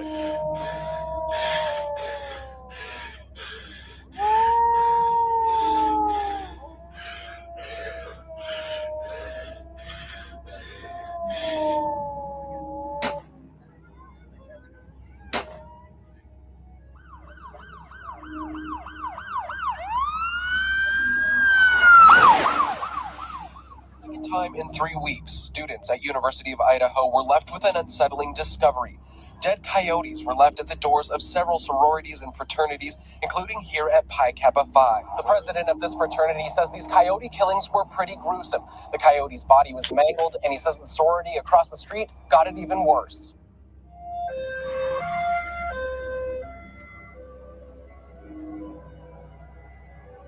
Once upon a time, a few years ago, I was in your shoes, didn't think I'd ever know where I belong, where I belong, where I belong. But then I browsed right out, and everything was clear. I knew true sisterhood was soon to be near. I found it, I found it, I found it. I thought this was a safe town based on the mainstream media and the stats recorded on the low murder rate within the last 15 years. However, I stumbled upon a terrifying pattern based on previous cases that seem to have led up to recent events. Now let's go back in time. On August 19th, 1993, an 18-year-old University of Idaho student named Regina was recently notified of her acceptance to the Alpha Phi sorority. She was allegedly invited to attend a house party sponsored by campus fraternities. Her guardian angel, which is a senior sorority member, was supposed to go with her, but she let her know that she wouldn't hang out with her that night. Once she arrived at the party, she was allegedly served beer, whiskey, and mixed hard alcohol. She did not have identification, nor was she asked to provide it. She was then so intoxicated that she was escorted home by a sorority sister to be put to bed. Later on that night, they found her in the bushes after allegedly falling from a third-floor window. She tried suing the Beta Theta Pi fraternity, but the case was dismissed, saying the university had no duty to protect her. As a result, she sustained permanent brain injuries and is still paralyzed to this day. In 2006, a 21-year-old student broke both of his legs and ankles after falling from a 50-foot drop from his fraternity window. In 2009, within weeks of each other, 2 students were seriously injured after falling from a third-story window, one female student named Amanda and one male student named Shane. They were both listed in serious condition and was airlifted to the hospital. Former dean of students Bruce Pittman allegedly said, "I have been at the university quite a while. It's rare to have one of those once every 2 or 3 years. However, this seems like a common occurrence." Shane died 6 years later, but I wasn't able to find the cause of death. Amanda sued the University of Idaho, but the judge tossed the lawsuit. This incident happened again in 2011 at another Idaho fraternity and in 2012. In 2012, a University of Idaho student named Katie was brutally murdered by her professor. Katie was allegedly involved in a romantic relationship with her professor, and her roommates claimed he had put a gun in her mouth while they were dating. After their breakup, Katie emailed the university's Office of Human Rights saying she wanted to come forward but was scared for her safety. Shortly after, she was gunned down on her front porch after stepping outside for a cigarette by the same professor. One day later, the professor was found dead in a hotel room with a self-inflicted gunshot wound. He was even nominated for the university's annual Excellence in Teaching Award in 2009. Now, the first blemish to his record came in late 2010 when an anonymous caller claimed Bustamante was having sex with students. The complaint even alleged a record show Bustamante denied the allegation, and the student involved refused to come forward. 7 months later, Let me remind you guys, nothing ever happens in Moscow. in June of this year, Katie Benoit filed a formal complaint. It said they had a sexual relationship. Benoit wrote Bustamante was unpredictable, made threats, and held a loaded gun to her head 3 times. Documents say she claimed Bustamante had 5 personalities, each with its own name, like Ernie, the Beast, and the Baby. She said he had at least 5 guns and was armed at all times, including while on campus. A university timeline shows the university prompted Benoit multiple times this summer to go to police and be careful. When administrators met with Bustamante in July, a letter told him not to wear a coat to the meeting because of concerns he could be armed. Documents say Bustamante claimed Benoit was bipolar, a drug dealer who once stole his prescription drugs. He admitted he had sex with Benoit and other students. On July 19th, he resigned. His contract officially ended a month later. Now, 3 days after that, Bustamante tracked down Benoit at her apartment and shot her multiple times. He committed suicide in a Moscow hotel. He also referred to Welcome, himself JJ. as a psychopathic killer.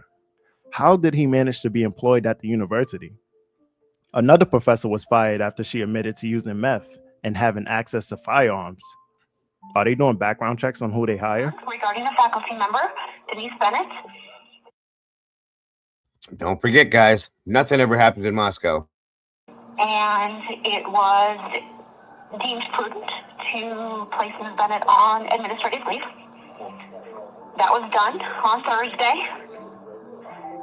Since then, more information has become available to the university, and as such, as this developed, we decided that it was prudent to let the university community know more information, to help them in their decision making of how they go about their day, to let them know that there was a potential risk. No direct threat has been made. There was due to be a student sit-in today in support of Ms. Bennett, and that weighed into our decision as well, knowing there was going to be a gathering of students. The university built the bench in front of the institution in remembrance of Katie and to shed light on domestic violence. In 2013, a University of Idaho student named Joseph attended a fraternity party with his roommate. Around 4 a.m., he approached the resident's home while wandering the street and allegedly made them feel threatened, causing them not to open up their doors. Reports stated that he later fell into a shallow creek bed and froze to death. That same morning, another student was found dead from a self-inflicted gunshot wound at the same university. Later that same year, a University of Idaho student was sentenced to 15 years in prison for raping another student in the bushes behind a fraternity house as a party continued inside. This is the case of Jesse Viestra. The city of Moscow previously charged Viestra with 4 counts of misdemeanor battery stemming from a separate alleged incident with 2 women. The city later dropped the charges and Viestra pled guilty to a single count of disturbing the peace. But in October of 2012, prosecutors say he raped a woman in Moscow. In 2013, he was convicted and sentenced, but he filed for post-conviction relief, claiming ineffective assistance from his defense attorney. Lata County District Court Judge Jay Gaskill agreed to the settlement and threw out the original conviction and sentence, allowing Viestra to walk free. He ended up going from a 15-year sentence to getting an alpha plea and probation. Said in court today. I wish I would have been a better man. I wish I would have had more respect for her back then. But in October of 2012, prosecutors say he in Moscow. In 2013, he was convicted and sentenced, but he filed for post-conviction relief, claiming ineffective assistance from his defense attorney. Today, Latah County District Court Judge Jay Gaskill agreed to the settlement, suspended the original conviction and sentence. But according to the petition, Viestra had to be resentenced. He will be placed on probation to the Idaho Department of Correction for a period of 10 years. In addition to being out on probation, Viestra also entered an Alford plea to felony assault with the intent to commit a serious felony. An Alford plea means he maintains his innocence but acknowledges the prosecution has enough evidence for a conviction. Yes, guys, this is true. What Skeptic here put up here. Hayden Villa's brother was found with self-inflicted pew-pew wounds, too, shortly after the 4 killings in Moscow. Hayden is the long-haired guy that has the Dutch coffee sweater on at the grub truck and at the corner club, just so you guys know. Good calling that out, Skeptic. Thank you. But nothing happens in Moscow, guys, just so you know. Phi Gamma Delta was believed to be in violation of the University at Idaho hazing policies in 2015. At Idaho, Greek organizations accused of violating university rules have the choice of having their case heard by the Greek Community Standards Board or simply having the Dean of Students decide the sanctions. Phi Gamma Delta originally agreed to the latter, but the fraternity later changed its mind and asked instead for the case to be heard by the Greek Community Standards Board, which is a panel that is comprised nearly entirely of Greek students and alumni. One university official described the Greek organizations as holding tremendous power, and they have experienced a number of tragedies, controversies, and lawsuits in recent years. Fast forward to today, we are experiencing similar events. From my law enforcement experience, I believe this was a targeted attack. Because this is an area surrounded by drugs, fraternities, and sororities, there's a motive here, and I believe it may have to do with one or all of the 3. Whoever was attacked first would tell us a lot about the motive. There's a lot of mystery behind where Ethan and Xana were after the frat party at 9 p.m. There's still a 5-hour gap that's unaccounted for. The Sigma Chi fraternity house is just minutes away from the murder home on a busy student street. How was it determined that Kernodle and Chapin arrived home at 1:45 a.m.? You would think that the 5-hour time gap between the time that they left the party and arrived would be accounted for by now. Xana's mom claimed they probably went to a bar, but also said she's unsure. I'm sure a camera or a receipt would have picked it up by now. It's frightening that the Sigma Chi fraternity is really quiet regarding this matter.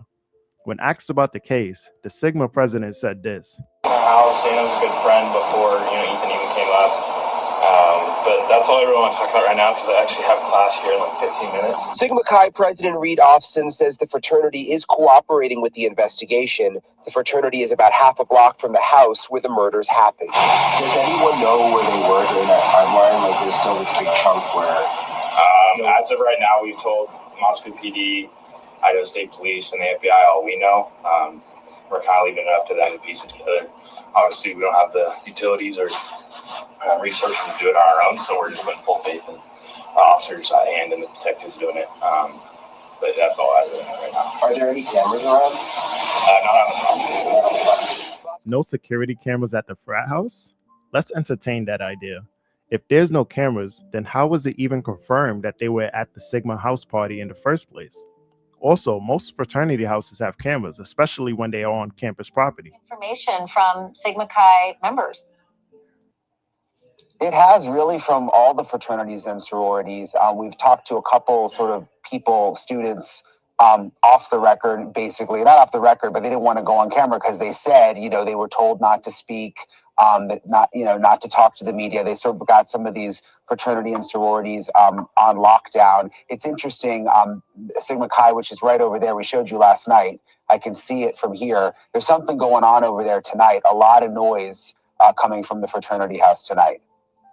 Quick question, Nicole on Twitter. I only got 10 seconds. Does the Sigma Chi house have cameras on the outside or even the inside to see who's coming and going? We didn't see any on the outside. I mean, they could have been up under the rafters or somewhere that we didn't spot them, but we went by a couple of times and didn't see any outside. It's possible that they could have them inside. Yeah, well, I'll tell you what, I know of a lot of fraternity houses, sorority houses who got lots of cameras inside just to make sure that they have, for litigation purposes. Brian Stick. Do you guys think that he's telling the truth? How do we even know the murders occurred at the time that they occurred? Is it possible the murders occurred earlier? Also, if the 4 victims were out, who was in the home besides the 2 surviving roommates? Allegedly, Dylan was pictured in this photo in which her boyfriend Quinn confirmed was her in the pink mask, but not him in the black mask. First, he confirmed that it was a girl under the black mask. Then, upon allegedly asking Dylan, he said it's one of her old friends. Does black mask look like it could be a girl or a boy? The person hasn't been revealed.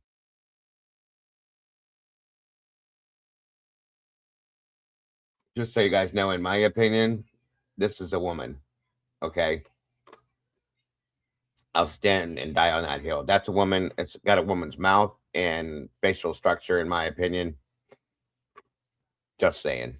And I think I even might know who that is, to be honest with you. The one in the black mask. The person hasn't been revealed yet. Now, if you check Ethan's Venmo account, he allegedly sent a payment to a guy named Jack. And on Jack's page, a girl named Molly allegedly paid Jack's sister Liz with the caption 3:30 a.m. This payment was sent hours before the murder.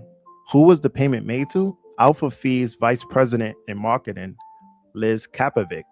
The VP of Marketing role is to plan recruitment and implement marketing tactics on campus. So there was possibly a payment surrounding that aspect of it. But why would the caption read 3:30 a.m.? Now, the Pan-Hellenic Death Crisis Plan states, in the event of a death, do not announce the death until you have coordinated a plan of action with your chapter advisor and the Office of Fraternity and Sorority Life. Not even the parents should know. That's odd. The parents aren't supposed to be the first to know. According to sources, the two surviving roommates called Ethan's two siblings over before calling 911. They are both part of Greek organizations at the University of Idaho as well. Also, Ethan's mom posted on Facebook how excited she was for Ethan's siblings to go back to the university. However, the case isn't over yet. We don't know exactly who was a part of this crime. I hope the two siblings are safe at the university. Now, we know that Kohlberger's attorney, Ann Taylor, formerly represented Xana's mom. However, she also represented Maddie's dad and her stepmom. They were both arrested for illegal possession of controlled substances, with Maddie's dad having a charge with the intent to deliver or distribute. The stepmom is allegedly in custody. It seems like they are allegedly not on good terms based on this Facebook comment. A person claiming to be Maddie's stepmom says she doesn't want anything to do with her dad. This was posted around the time of the arrest. Now, Xana's mom was also recently arrested again for trespassing. She was also previously arrested for drugs. Now, there was a sixth roommate listed on the lease of the murder home on King Road. Police stated that the sixth roommate was not present at the time of the murders. People are speculating. We know who that is. We know why Ashlyn Couch was not there and why she was on the lease and all that. Some of this, like I said, is old, you guys, and we have to clear up it. But for the most part, it's pretty. This one came out in February of 23, but we know all about the sixth roommate situation. As to who it can possibly be. According to Grizzly True Crime, she allegedly saw the sixth roommate on TikTok and claimed that the kitchen windows was the only thing that couldn't lock in the home. I would say, and that could have been roommate number 6. I'm not sure. Maybe we don't know why she left. Maybe she didn't like it there. But anyway, the point is, this person on TikTok had shared that the window in the kitchen, that one there above the stove, I think is that one, cannot be locked. It's always open, doesn't lock. So he could have either come through the window or he could have come through the sliding door. The sliding door makes more sense, right? Many people also speculated that it could have been a former roommate named Hannah Claire, who was allegedly roommates with one of the victims. Many people say that she was being bullied and was forced to move out. On February of 2022, after moving out, she passed away. When the Idaho murders occurred, there was a comment from an Instagram account go by the name of Corgi, which stated that allegedly Maddie was a bully and allegedly, quote unquote, deserved it after what you did to that poor girl. There's no evidence that this occurred other than what's being said on social media. However, we have heard about many sororities being very mean to other girls. See, it's literally the best. Oh, sorry, we didn't get one for you. Oh, it's okay. I bought one.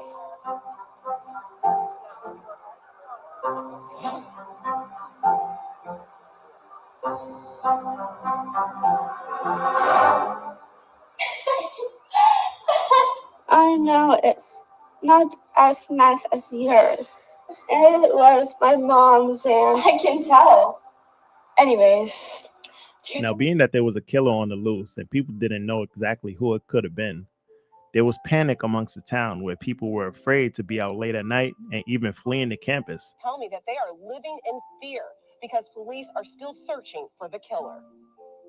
Every night it gets like really dark here early, and yeah, even like walking from my car back into my apartment, like I'm like looking around. It's just rough. I mean, like, you know, I'm I pick up my wife and drop her off every day now just because I don't know what's going on. You know what I mean?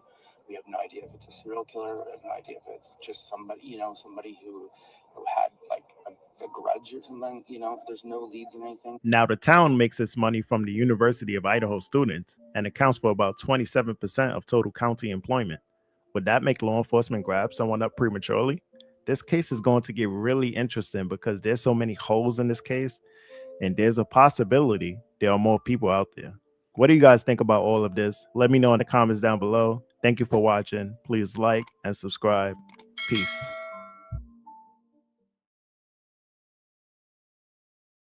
All right, 1 minute here.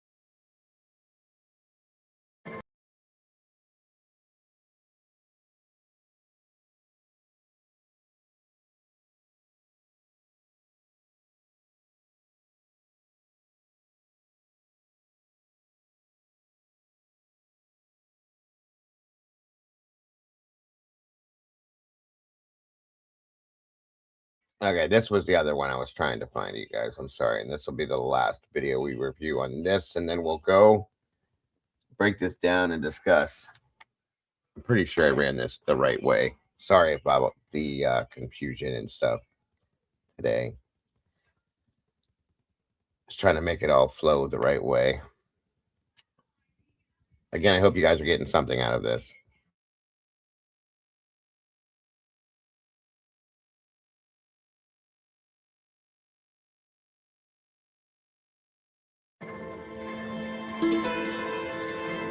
Thank you, Mikey. Appreciate that very much, brother. Thank you, Skeptic. What is the actual timeline for Ethan and Xana? Is it a secret? Release the secret. Another very good question. I don't know that it's necessarily a secret, but there is a gap, at least that we know of. But they were at a fraternity party. Very, very close to here, about a 5-minute walk away from here. And we know that they were spotted at that party the night before the murders. But we don't know that they stayed there. Now let's show a quick history of fraternities. Aye.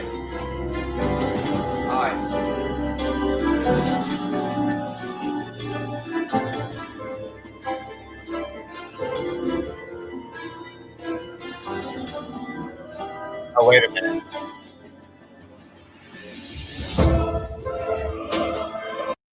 Yep, this is, I already showed this one earlier on, so I did have it backwards. My apologies. Anyway, I don't know how they got out of order, though. I did put them in order. Jesus, you guys, my apologies. Hang on here.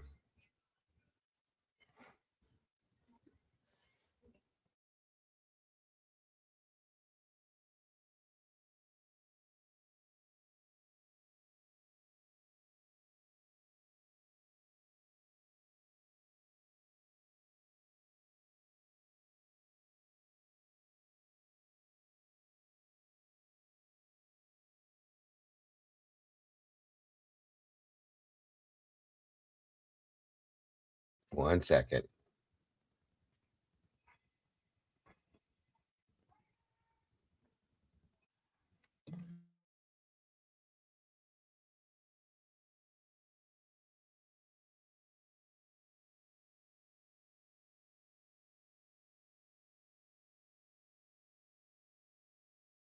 All right, so I'm going to add this to the end instead, because the other one, I had a different video. I messed it all up myself, so my apologies. I'm going to add this to the end instead. I was going to run this in a different series, but it's all right. It'll still play up. Based on what we were looking at yesterday, what we listened to yesterday, and some other things we've talked about, it'll give you guys the big picture that I'm kind of trying to put out there per se. So here we go. Holy shit, we have another bomb interview.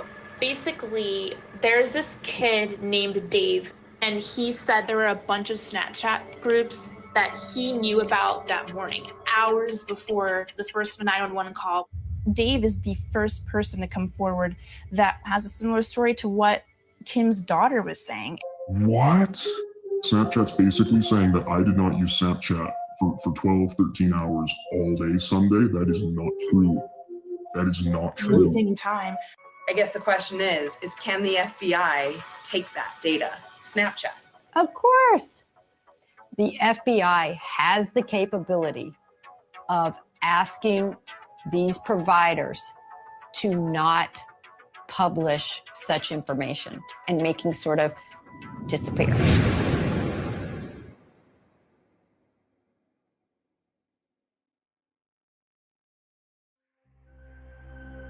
But there are still many unanswered questions. Why did the surviving roommates wait almost 8 hours after the murders to call 911? Why did the killers spare the life of Kaylee Gonzalez's dog? And perhaps most important, why were the lives of 2 roommates spared?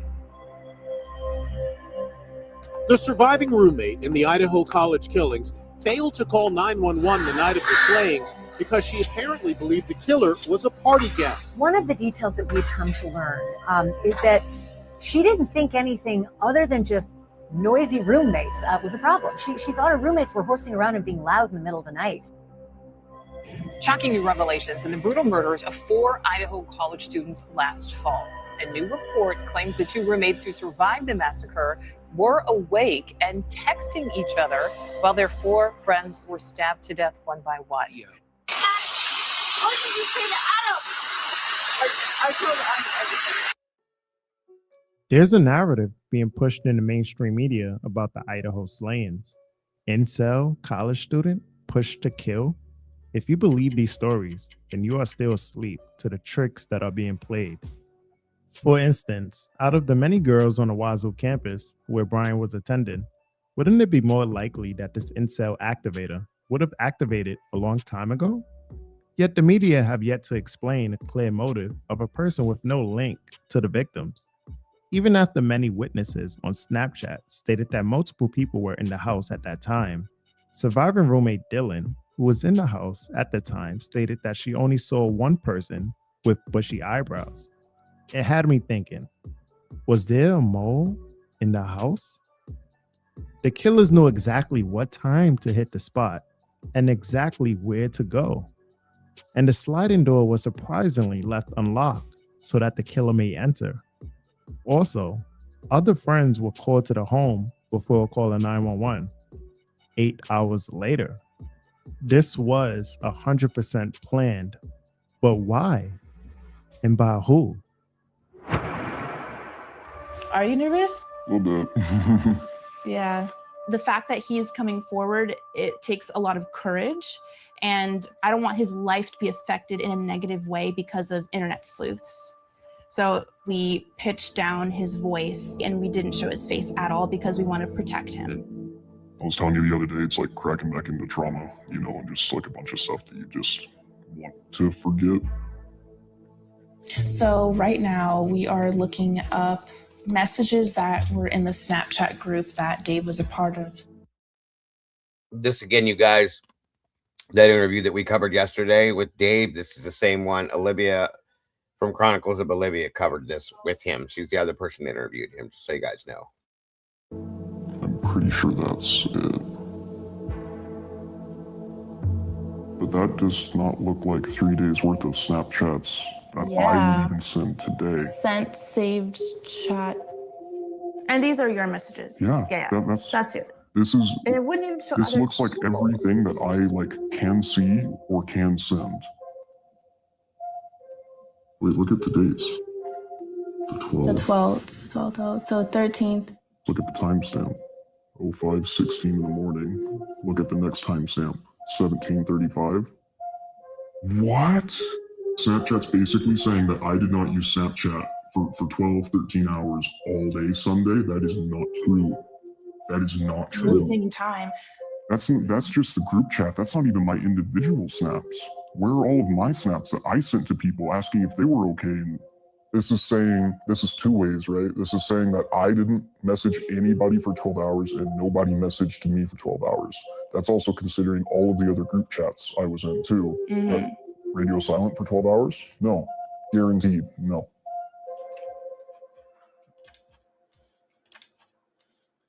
Today, I'm going. So what he was saying there, basically, guys, in essence, was that somebody messed with his Snapchat messages in his group chats and took it all away. Just saying, kind of interesting if you think about that, and who has the ability to do something like that. Don't forget what I said to you guys about multi-agencies being involved in this for weird reasons. Just saying. Going to be meeting with Kim, and this is the first time that she will be seen on camera. To recap, your daughter claims that in the hours before the police were called, she and a group of other students were in a Snapchat group discussing the murders. Do you remember details that your daughter told you about what was in the Snapchat group? So the details were there was multiple people inside, and the girls had seen somebody outside, and that is why they locked themselves in the room. And they were awake, aware, and then they called friends to come over. But the Snapchat groups, I feel like, could be the one piece of really evidence is people. You need to understand that the interview that Kim gave happened 3 years ago before any of that stuff came out the past 6 months, just so you know. She told me the same thing on my show.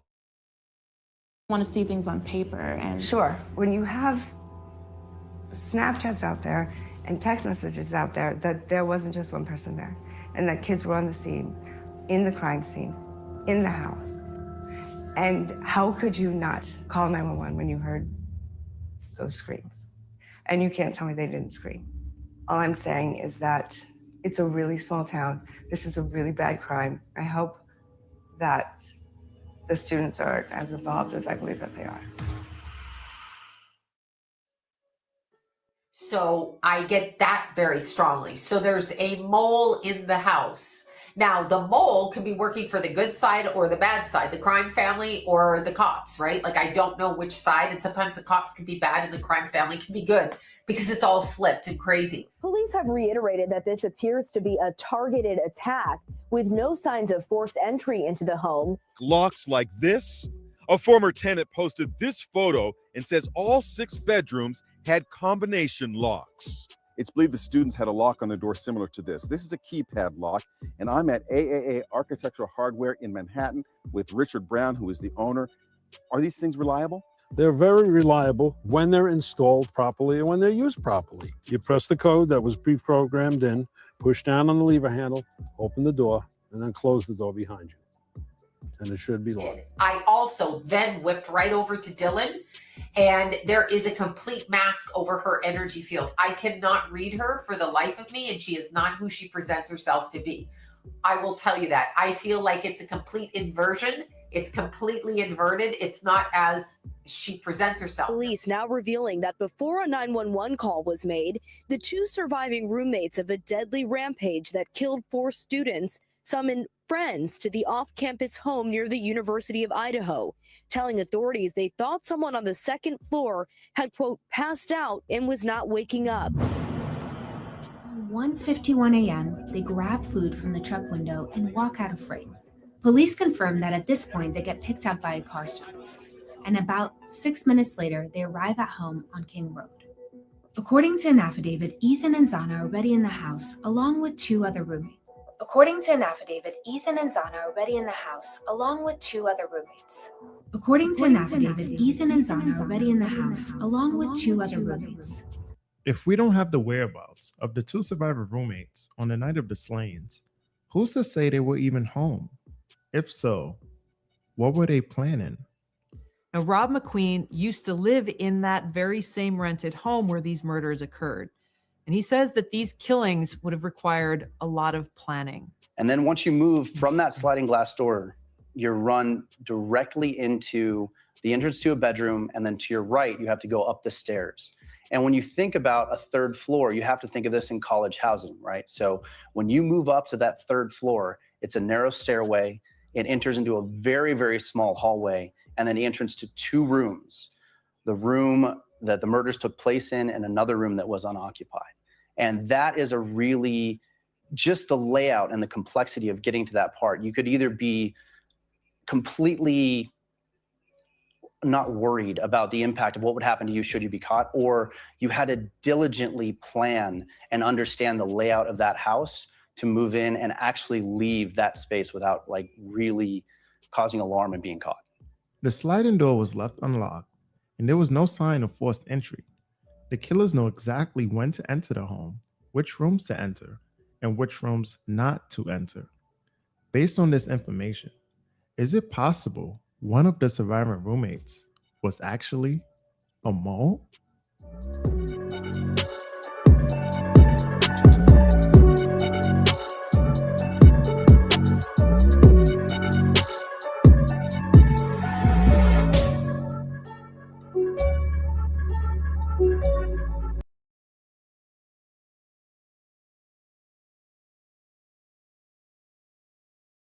There you go, everybody.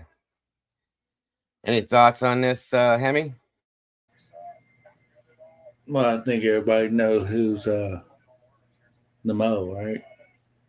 Sure.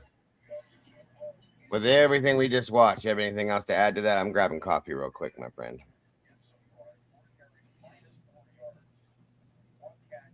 Well, it kind of gives me a bigger picture of why they would want to cover it up, and also gave me a little understanding of the steps that these sororities have for filing complaints as well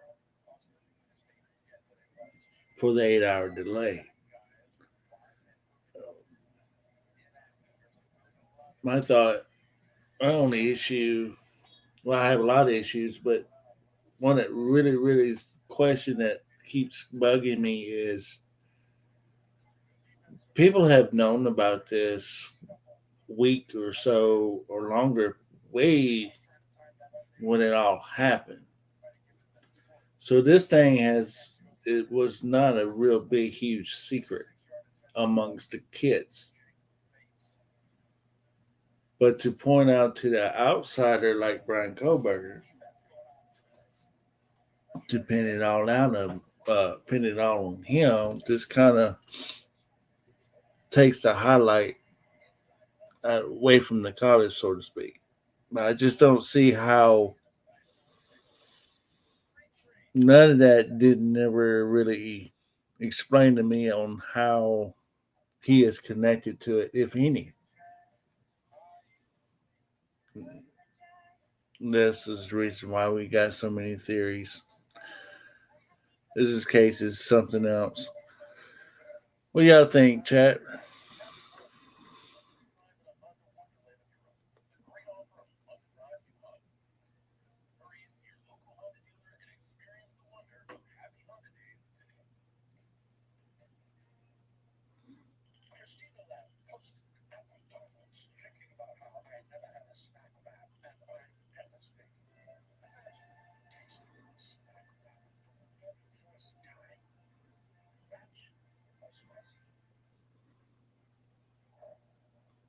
And also knowing that Kaylee, Maddie, and Xana, they was not even in a fraternity. Only 2 that was there was Dylan and Bethany. That's interesting. Yeah. And like I said, there was word stated before that I don't know if it's true or not, that Maddie was still in her fraternity. She was just not active. I don't know. I don't know. They had to go with the lone wolf killer because if anyone else was actually involved, had been arrested. Yeah. That's a good point, Amanda. Good point, senor.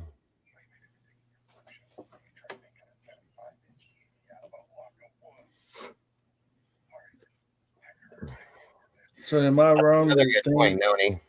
Go ahead, bud. They go that the motive here is the victims was not part of a sorority, and the only two victims that survived was that was the motive. Say that one more time. So, do I have it wrong that because of the three girls that was killed was not in a sorority, but the two surviving roommates was? No. Was enough for a motive? That's what we were told very early on. But like I said yesterday, it was stated somewhere with something we were listening to that Maddie may have still been part of her sorority, just not active. Again, I don't know how true that is, but for the majority of the case, we have been told and are being made to know that all three of the victims that were female were no longer with their sororities. And the only two left were Dylan and Bethany in their sororities. So yes. And Miss Potts just said, just remember that the 4 alternate perpetrators were witnesses for the state. The state's witness list is unredacted and unsealed. That's very, very true. So per se, if you want to pull out of the documents the state's witness list and review that, there'll be some names in there that you might recognize or that you could question, I guess you could say, if you go through that. And that's a good point, Annie. Thank you for pointing that out. Just saying. And guys, make sure to subscribe to Miss Potts' channel if you have not yet done it. What do you do with your life? Please go check her out. Subscribe, hit the notification bell. That way you don't miss anything Miss Annie puts out. And hit the like button, please and thank you.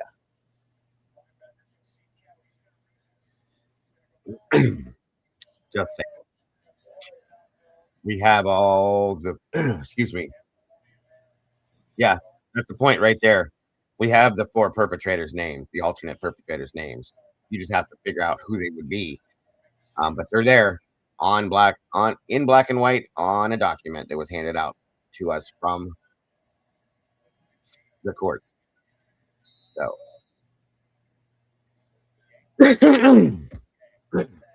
that's quite interesting. Very good point, too, Andy.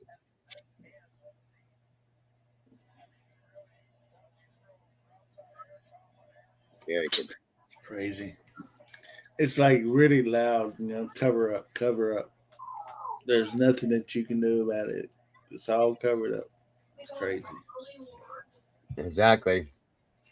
Until it's not. That's the way we got to deal with it, unfortunately. Like I said, I hope you guys got something out of that today. I put it together based on what everybody was requesting about the fraternity sororities, just to give you a little insight into how that all goes down. And again, I want to thank Casper West for putting his stuff out the way he did. I think he does a great job with it. Everybody, that was all his. So I remember seeing a interview with President Green. I thought it was kind of interesting. It was right after everything was happening. He took a memorial. He made a memorial on the campus. Right. I think this was before they tore the house down, I believe. Yeah, I agree with you. Annie says, how can Hitler argue to keep the names redacted from lab reports in interviews when their names are unsealed already on the state? That's a great question, Annie.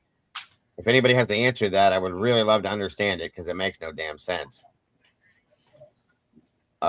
Dina Lind, hello and welcome. All 4 victims knew hazing secrets. The girls were supposedly kicked out for a violation, and Ethan was on academic probation with his frat. Very true. Very true, and welcome. Thank you for the input. Kelly, Ava Edits, welcome. Good to see you.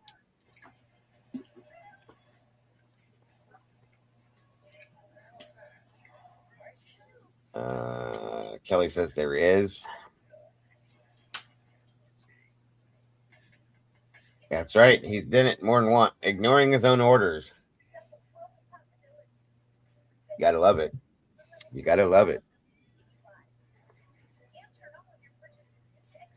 Yes, everyone's thoughts, theories, and opinions are important. We do appreciate everyone's voice in here.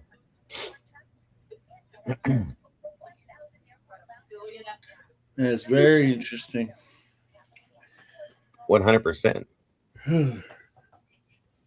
Go 100%. So I hope that helped everybody to kind of get an understanding, at least maybe more of an understanding of the sororities and the fraternities and the involvement that there possibly is with them, with the people that were involved with them. You know, that's kind of an important part of this, I think. You know, a lot of people think that the fraternities had something to do with this.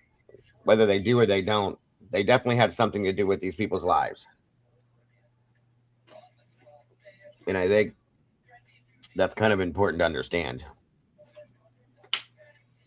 Just saying. And again, just to point something out, folks. It's been stated more than once, but nothing happens in Moscow. I always felt super safe. Pretty much. Nothing happens in Moscow, guys. And how much shit have we learned today that you guys may not have already known that has happened in Moscow? Quite a bit for being such a quiet, nothing happens town. Quite a bit, guys. Quite a bit has happened in this small town in the middle of nowhere. Come on now. I'm glad you enjoyed it, Max. Welcome back, Aquarian.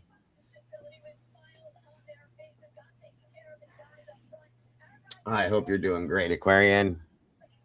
I think there were 2 times when it could be altruistic. It could be.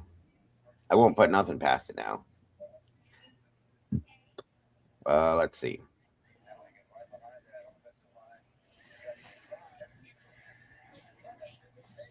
Thank you, Satire. It's wonderful to have you here today. Again, like I said, I hope you guys got something out of it. Grateful to have Annie in the house as well.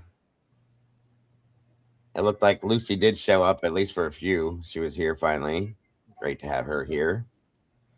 Gus. Eccentric Skeptic.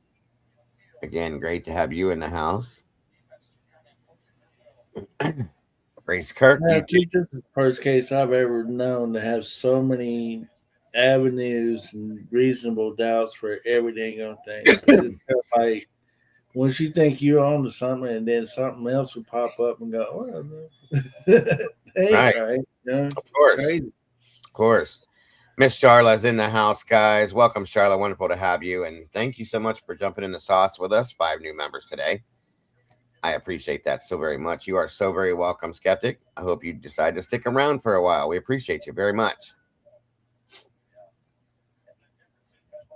Yes. Yeah, I'm actually working on a song called Nothing Happens in Moscow. So before we get out of here, you guys, check this one out.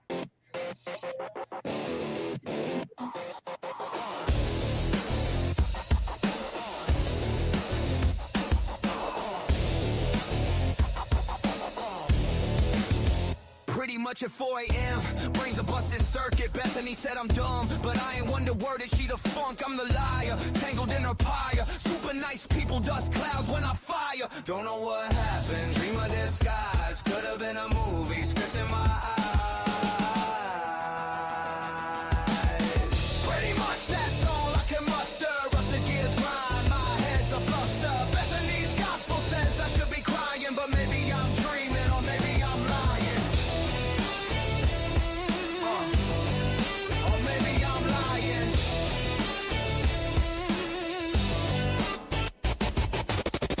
TikToks heavy like my boots on gravel. Thoughts unravel, demons dance and I travel. She a preacher of pain, I'm the choir of blame. Burn bridges like my nights, no 2 flames the same. 4 a.m. Truths a whisper in the haze. Dreamt a lot, can't tell in this maze. Pretty much that's all I can muster. Welcome, Kella. Raquel Bella, welcome to you. Thanks for joining us.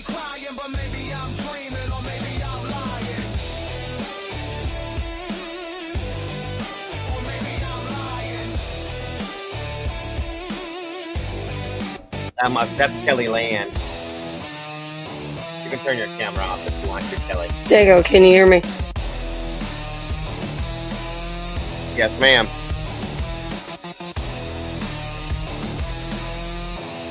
Dago. Hey, Dago. Hey, can you hear me? Kelly? Land?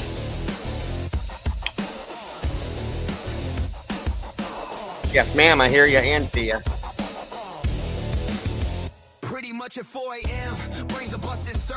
Can you hear me? Yes, I can. Can you hear me?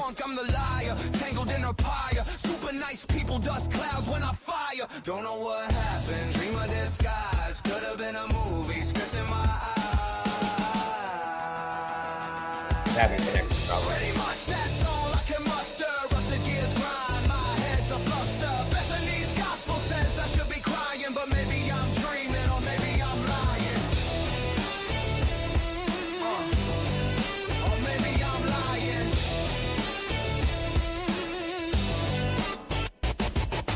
Clock tick-tocks heavy like my boots on gravel. Thoughts unravel, demons dance and I travel. She a preacher of pain, I'm the choir of blame. Burn bridges like my nights, no two flames the same. 4 a.m., truths a whisper in the haze. Dreamt a lie, can't tell in this maze. Pretty much that's all I can muster. Rusty gears grind, my head's a fluster. Bethany's gospel says I should be crying, but maybe I'm dreaming or maybe I'm lying. Or maybe I'm lying.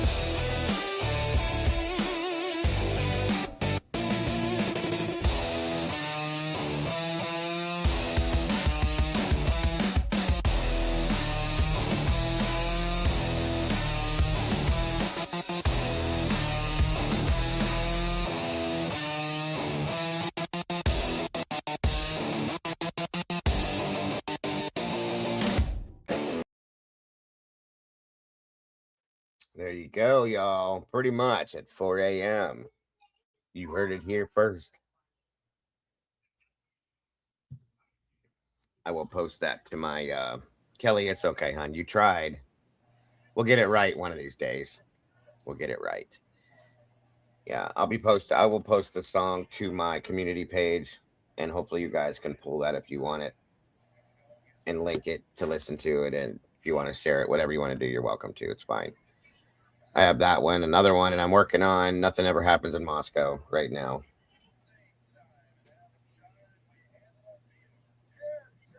Just saying. It's all live. What'd you think about that there, Hemi? That sounded good, Dano. Pretty much. Yeah, pretty much. Everything's a lie over there. Everything's hidden, well kept secret over there. Yeah, Never know the pretty truth. much. Yes, sir. You ain't lying about that. You ain't lying about that.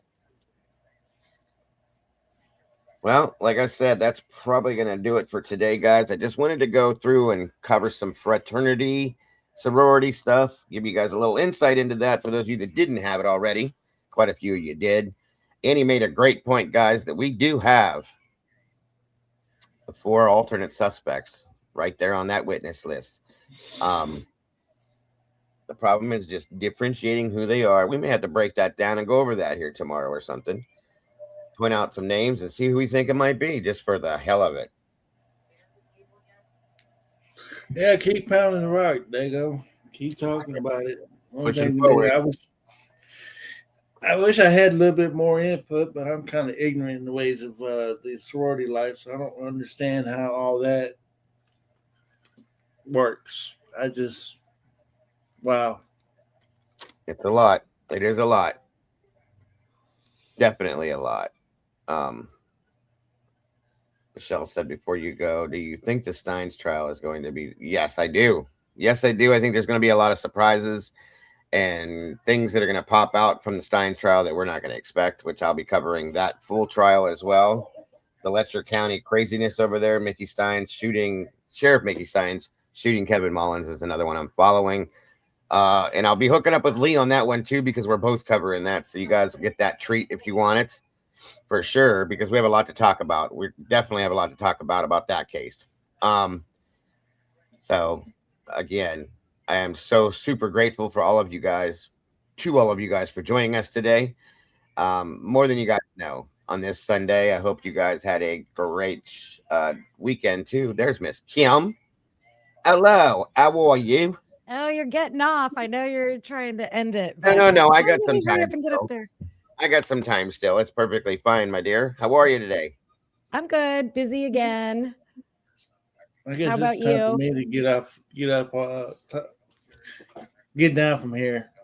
Are you leaving us? Your hemisphere. Yeah, I just don't have anything for you today, Dago. That's perfectly fine. Just absorb everything you just watched and learned and think about it and see what you come up with, bud. I appreciate you Anyway. always having your input, sir. Always appreciate it.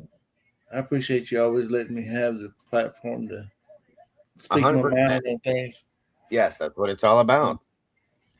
I mean, my views may be wrong, and I might be ignorant on a few things, but that's okay. I'm learning. There's a lot of things that I've said before. As soon as I figure something out, and he goes, "Yeah, no, okay."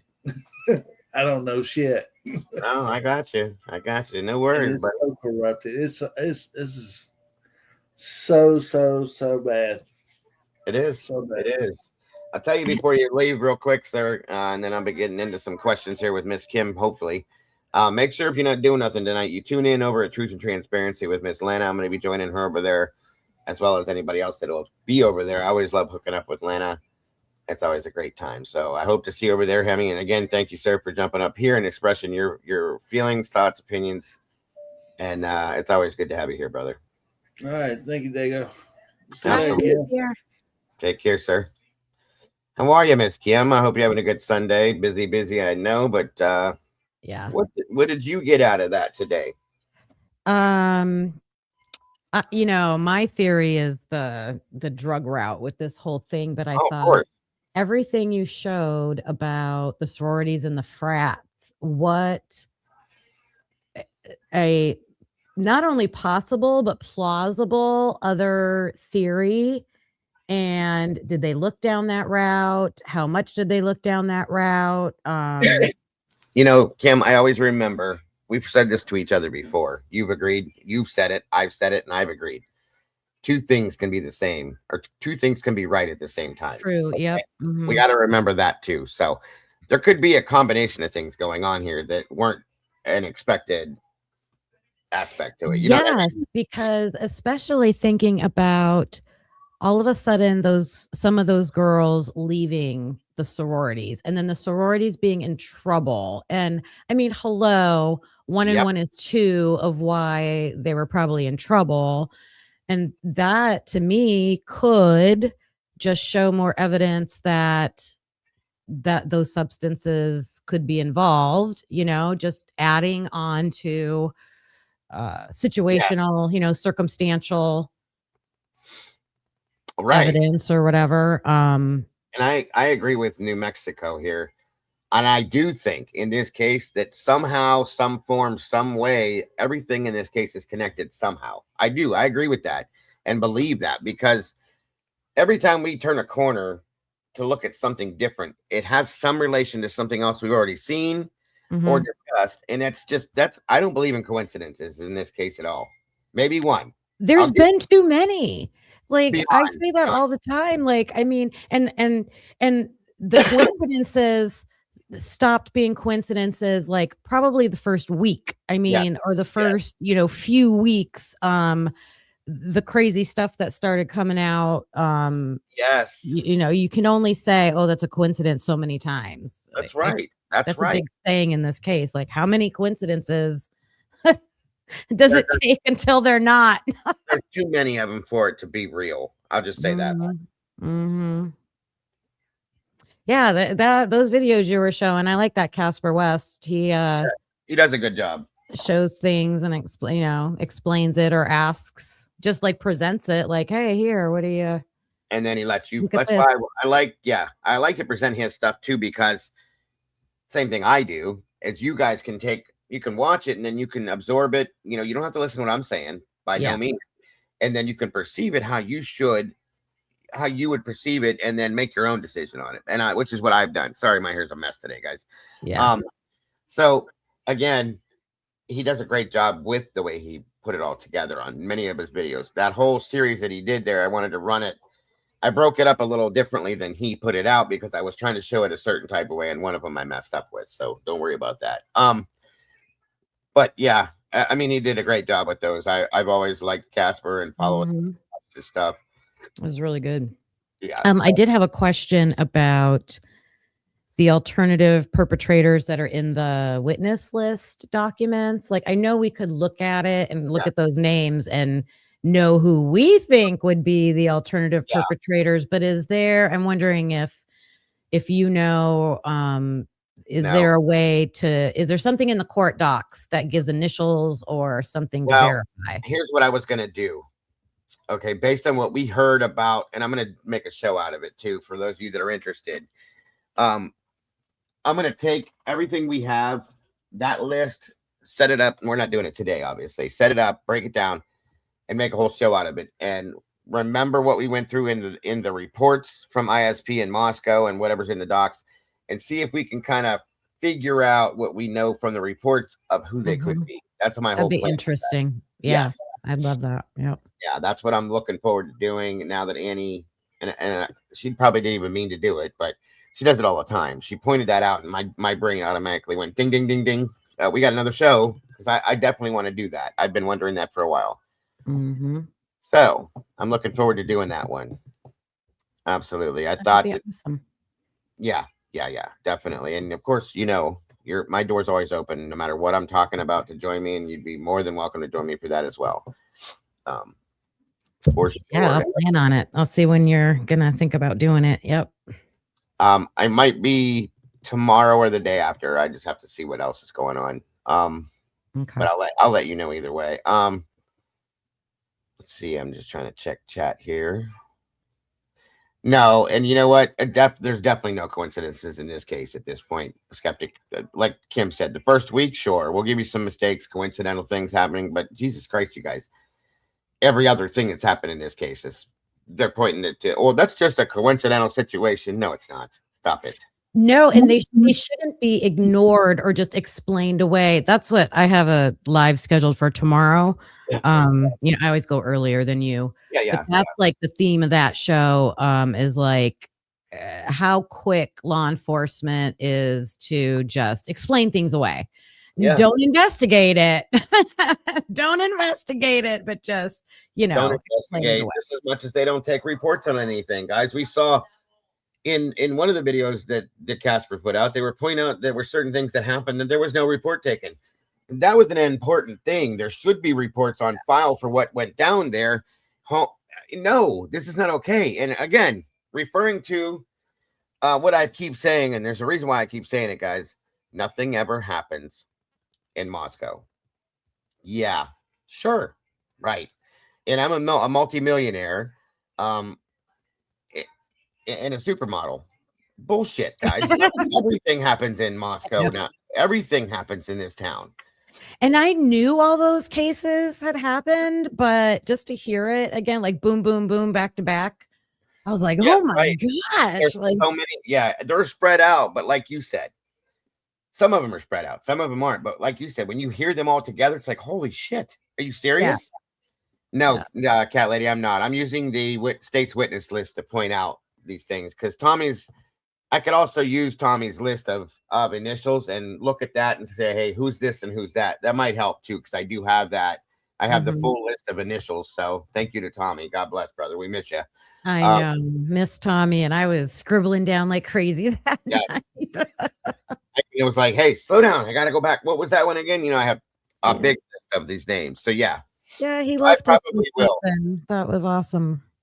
Absolutely, it was. And that's one thing I'm grateful to him for. So I absolutely will probably refer to the initial list, thanks to Tommy, when we're going through this, just to say, hey, this could be this, this could be this, this could be this, 100%.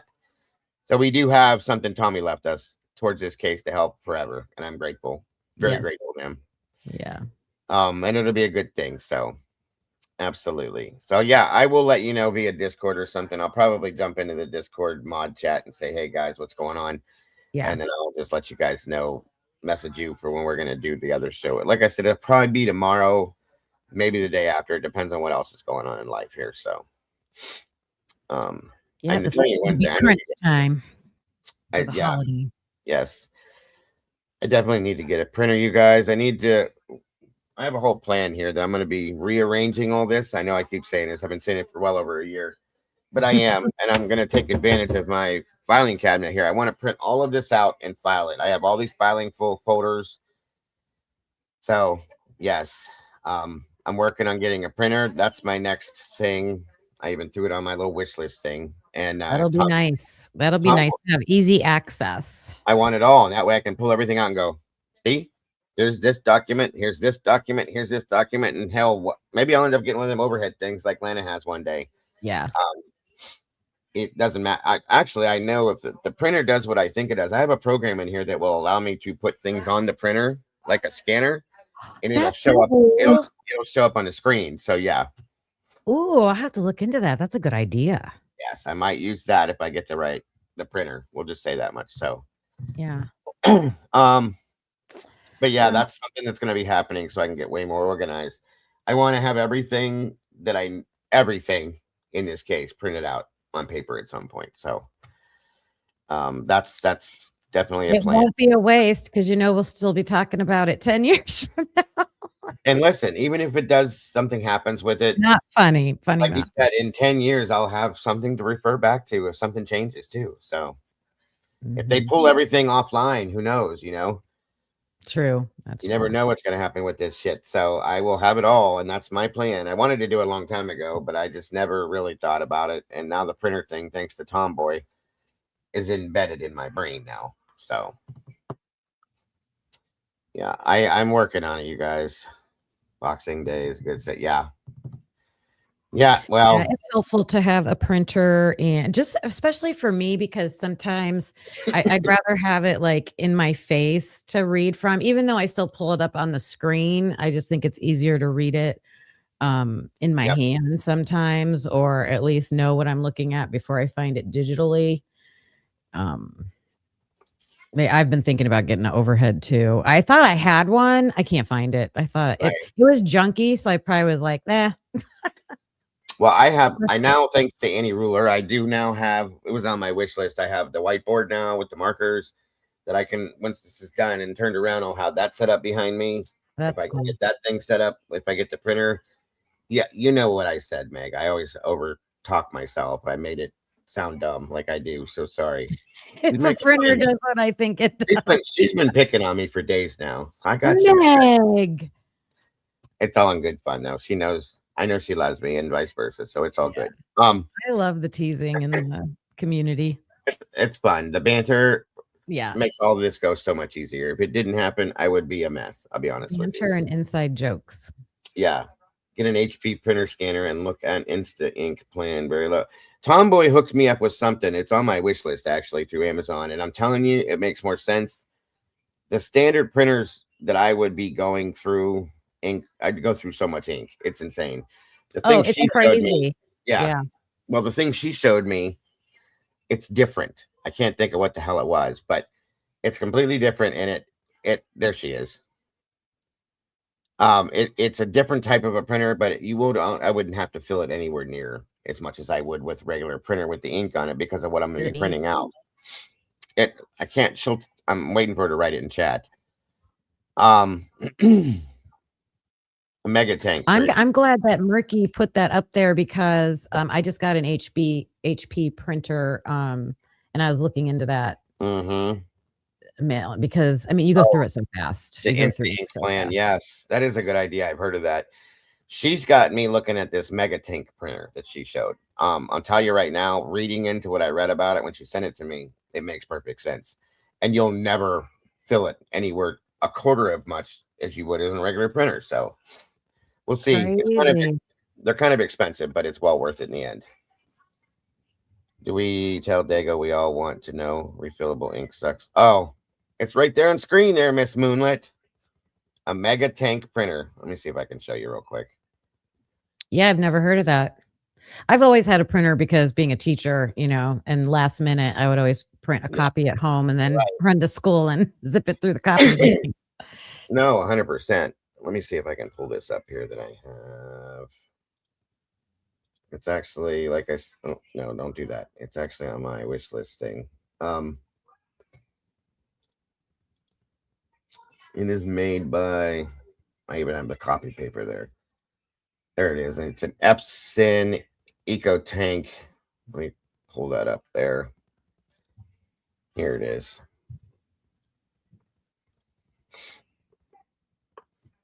Right there. Oh. See that? Do you pour ink into it, or it's a cartridge you put in? I don't even know. From the way it looks, it's like you pour this in. Cartridge. It might be. This might be these little things might be like a cartridge. You know what I'm saying? Yeah. After I was Pop looking, those that in. was stupid for me to say. Or it pours in either way, but it's a really, really nice looking thing. See how it's loading it, Kim? Yeah. Cartridge-free printing. Oh man. Big difference. And look at the color, like the abilities it has because of the way it works. Look at the thing we printed out there. It's insane. So it is expensive as all hell. So it'll probably take me forever to get one if I ever do. Maybe when they go on clearance, so in like the year 2037 or something. But that's exactly what I'm working towards getting, because it would be perfect for what I want to do. I'll be able to print everything out. Period. It's exciting. So that's the one. And that's the deal. Between that and the whiteboard, if I get it all together, I think I'll have things flowing the way I want them to. So just saying. Yeah. Trying to see. There's and you said the refill ink bottles are not that expensive either, because that's the other thing about ink. Oh my god, it depends what you have, but they can be expensive. There you go. Right here. Wait a minute. I always hit the wrong damn buttons every time. Look at that price. Huh. $19.99. Oh wow. Yeah. I mean, you can't beat that, truly. Nope. And I'm sure there's probably even better prices and sales and stuff at certain times. You know what I mean? Yeah. So, and that will keep it going on for me. Just saying, I can do certain things in color if I want to, and certain things in black and white is which I want. So, absolutely. All right. Well, I'm gonna jump down. I just wanted to come up and chat a little bit. I'm glad I didn't miss you. I'm glad you didn't either. I always enjoy having at least one conversation a day with you. In some aspects, I don't know. Did you get to catch the Devil's Advocate last night? Yes, I don't know how long I was in there, but I did. What was he talking about? Well, they were talking about Charlie Kirk until I showed up, and then they automatically went to Idaho and invited me up. So I jumped up there with them for a while. It's always a great conversation. Oh, maybe that's why I didn't stay. Could be. Yeah. I love going over there, and I do like him. Yeah. Really grateful that the relationship has become what it has and that it's growing. I really like Lee a lot. And I'm looking forward to going forth with more, because we both are covering basically the same exact cases. So I think it's going to be interesting. Very grateful for him. That's great. Yep. There's a lot of you guys that I'm grateful that I've met, you and him, and quite a few other creators, that it just seems to make everything flow so much better when we have these. Yes, I am grateful too. Absolutely. Well, enjoy the rest of your Sunday, dear. If I don't see you anywhere else, and hopefully we will see you tomorrow sometime. Talk to you later. Yes, ma'am. Have a great night. Bye-bye. All right, guys. Again, thank you guys so very much. Thank you to my moderators, because we all know that I couldn't, wouldn't, nor shouldn't ever try to do this without y'all. Thank you for being here. Thank you, Hemi, for jumping up here. Captain Jenks, as always, very grateful to see you, sir. Miss Kim, thank you for your input. You guys are amazing. Truly, truly awesome and amazing. I appreciate you all so very much. Don't forget ever, folks, to love yourselves and love each other. Don't change a thing. You guys are the beautiful people. And Lucy, you gotta come when I play your mating song, Miss Lucy. Come on.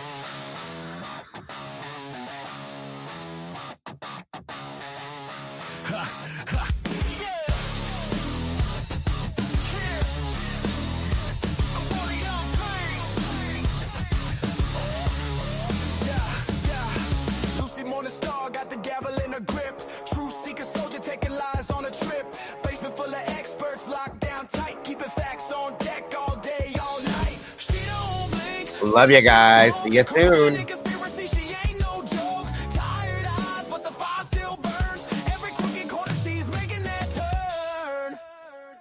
Beep, beep, here she comes, rolling like a tank. Not a real name, but she'll break the whole bank. Dropping the hammer, exposing the scene. True crime warrior, keeping it clean. Keeping it clean. Keeping it clean. Yeah. Morning star glare, sharp as a blade. Justice on her tongue, call it lemonade. Sweet for the righteous, sour for the fake. She's the kind of storm you don't want to wake. Fixing misinformation, stitch by stitch. Unraveling the lies, ditch by ditch. She don't flinch, got the mind of a hawk. Cutting through the chatter, she don't need to talk. Beep, beep, here she comes, rolling like a tank. Not a real name, but she'll break the whole bank. Dropping the hammer, exposing the scene. True crime warrior, keeping it clean.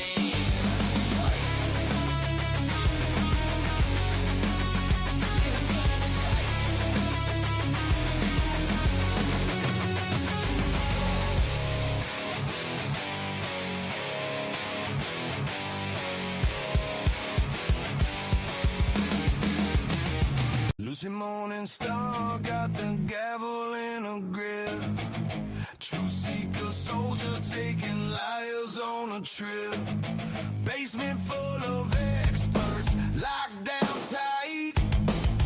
Keeping facts on deck all day, all night. She don't blink, sees through the smoke. Corruption and conspiracy, she ain't no joke. Tired eyes, but the fire still burns. Every crooked corner, she's making that turn. Beep, beep, here she comes, rolling like a tank. Not a real name, but she'll break the whole bank. Dropping the hammer, exposing the scene. True crime warrior, keeping it clean. Beep, beep, here she comes. Keeping it clean. Morning star glare, sharp as a blade. Justice on her tongue, call it lemonade. Sweet for the righteous, sour for the fake. She's the kind of storm you don't wanna wake. Fixing misinformation, stitch by stitch. Unraveling the lies, ditch by ditch. She don't flinch, got the mind of a hawk. Cutting through the chatter, she don't need to talk. Beep, beep, here she comes, rolling like a tank. Not a real name, but she'll break the whole bank. Dropping the hammer, exposing the scene. True crime warrior, keeping it clean. Beep, beep, here she comes. Keeping it clean.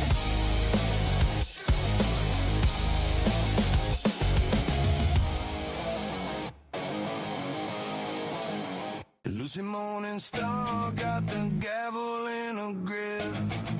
True seeker soldier taking liars on a trip. Basement full of experts, locked down tight. Keeping facts on deck all day, all night.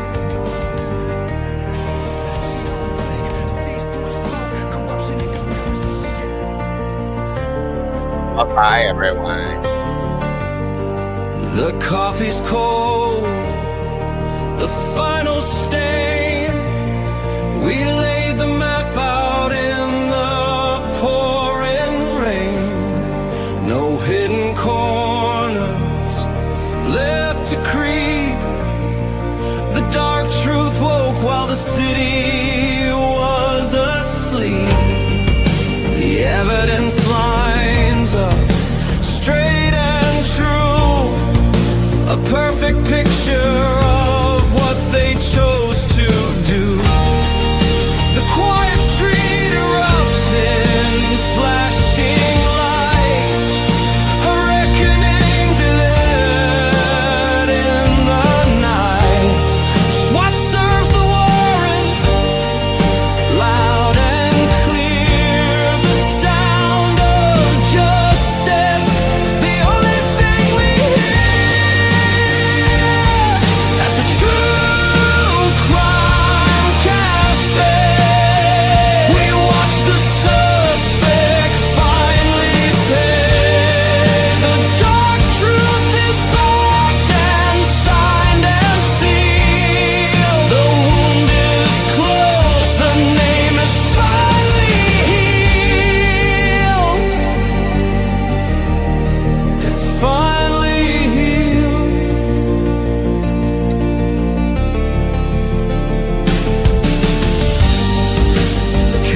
is empty, closed for the night. We put the darkness back into the light.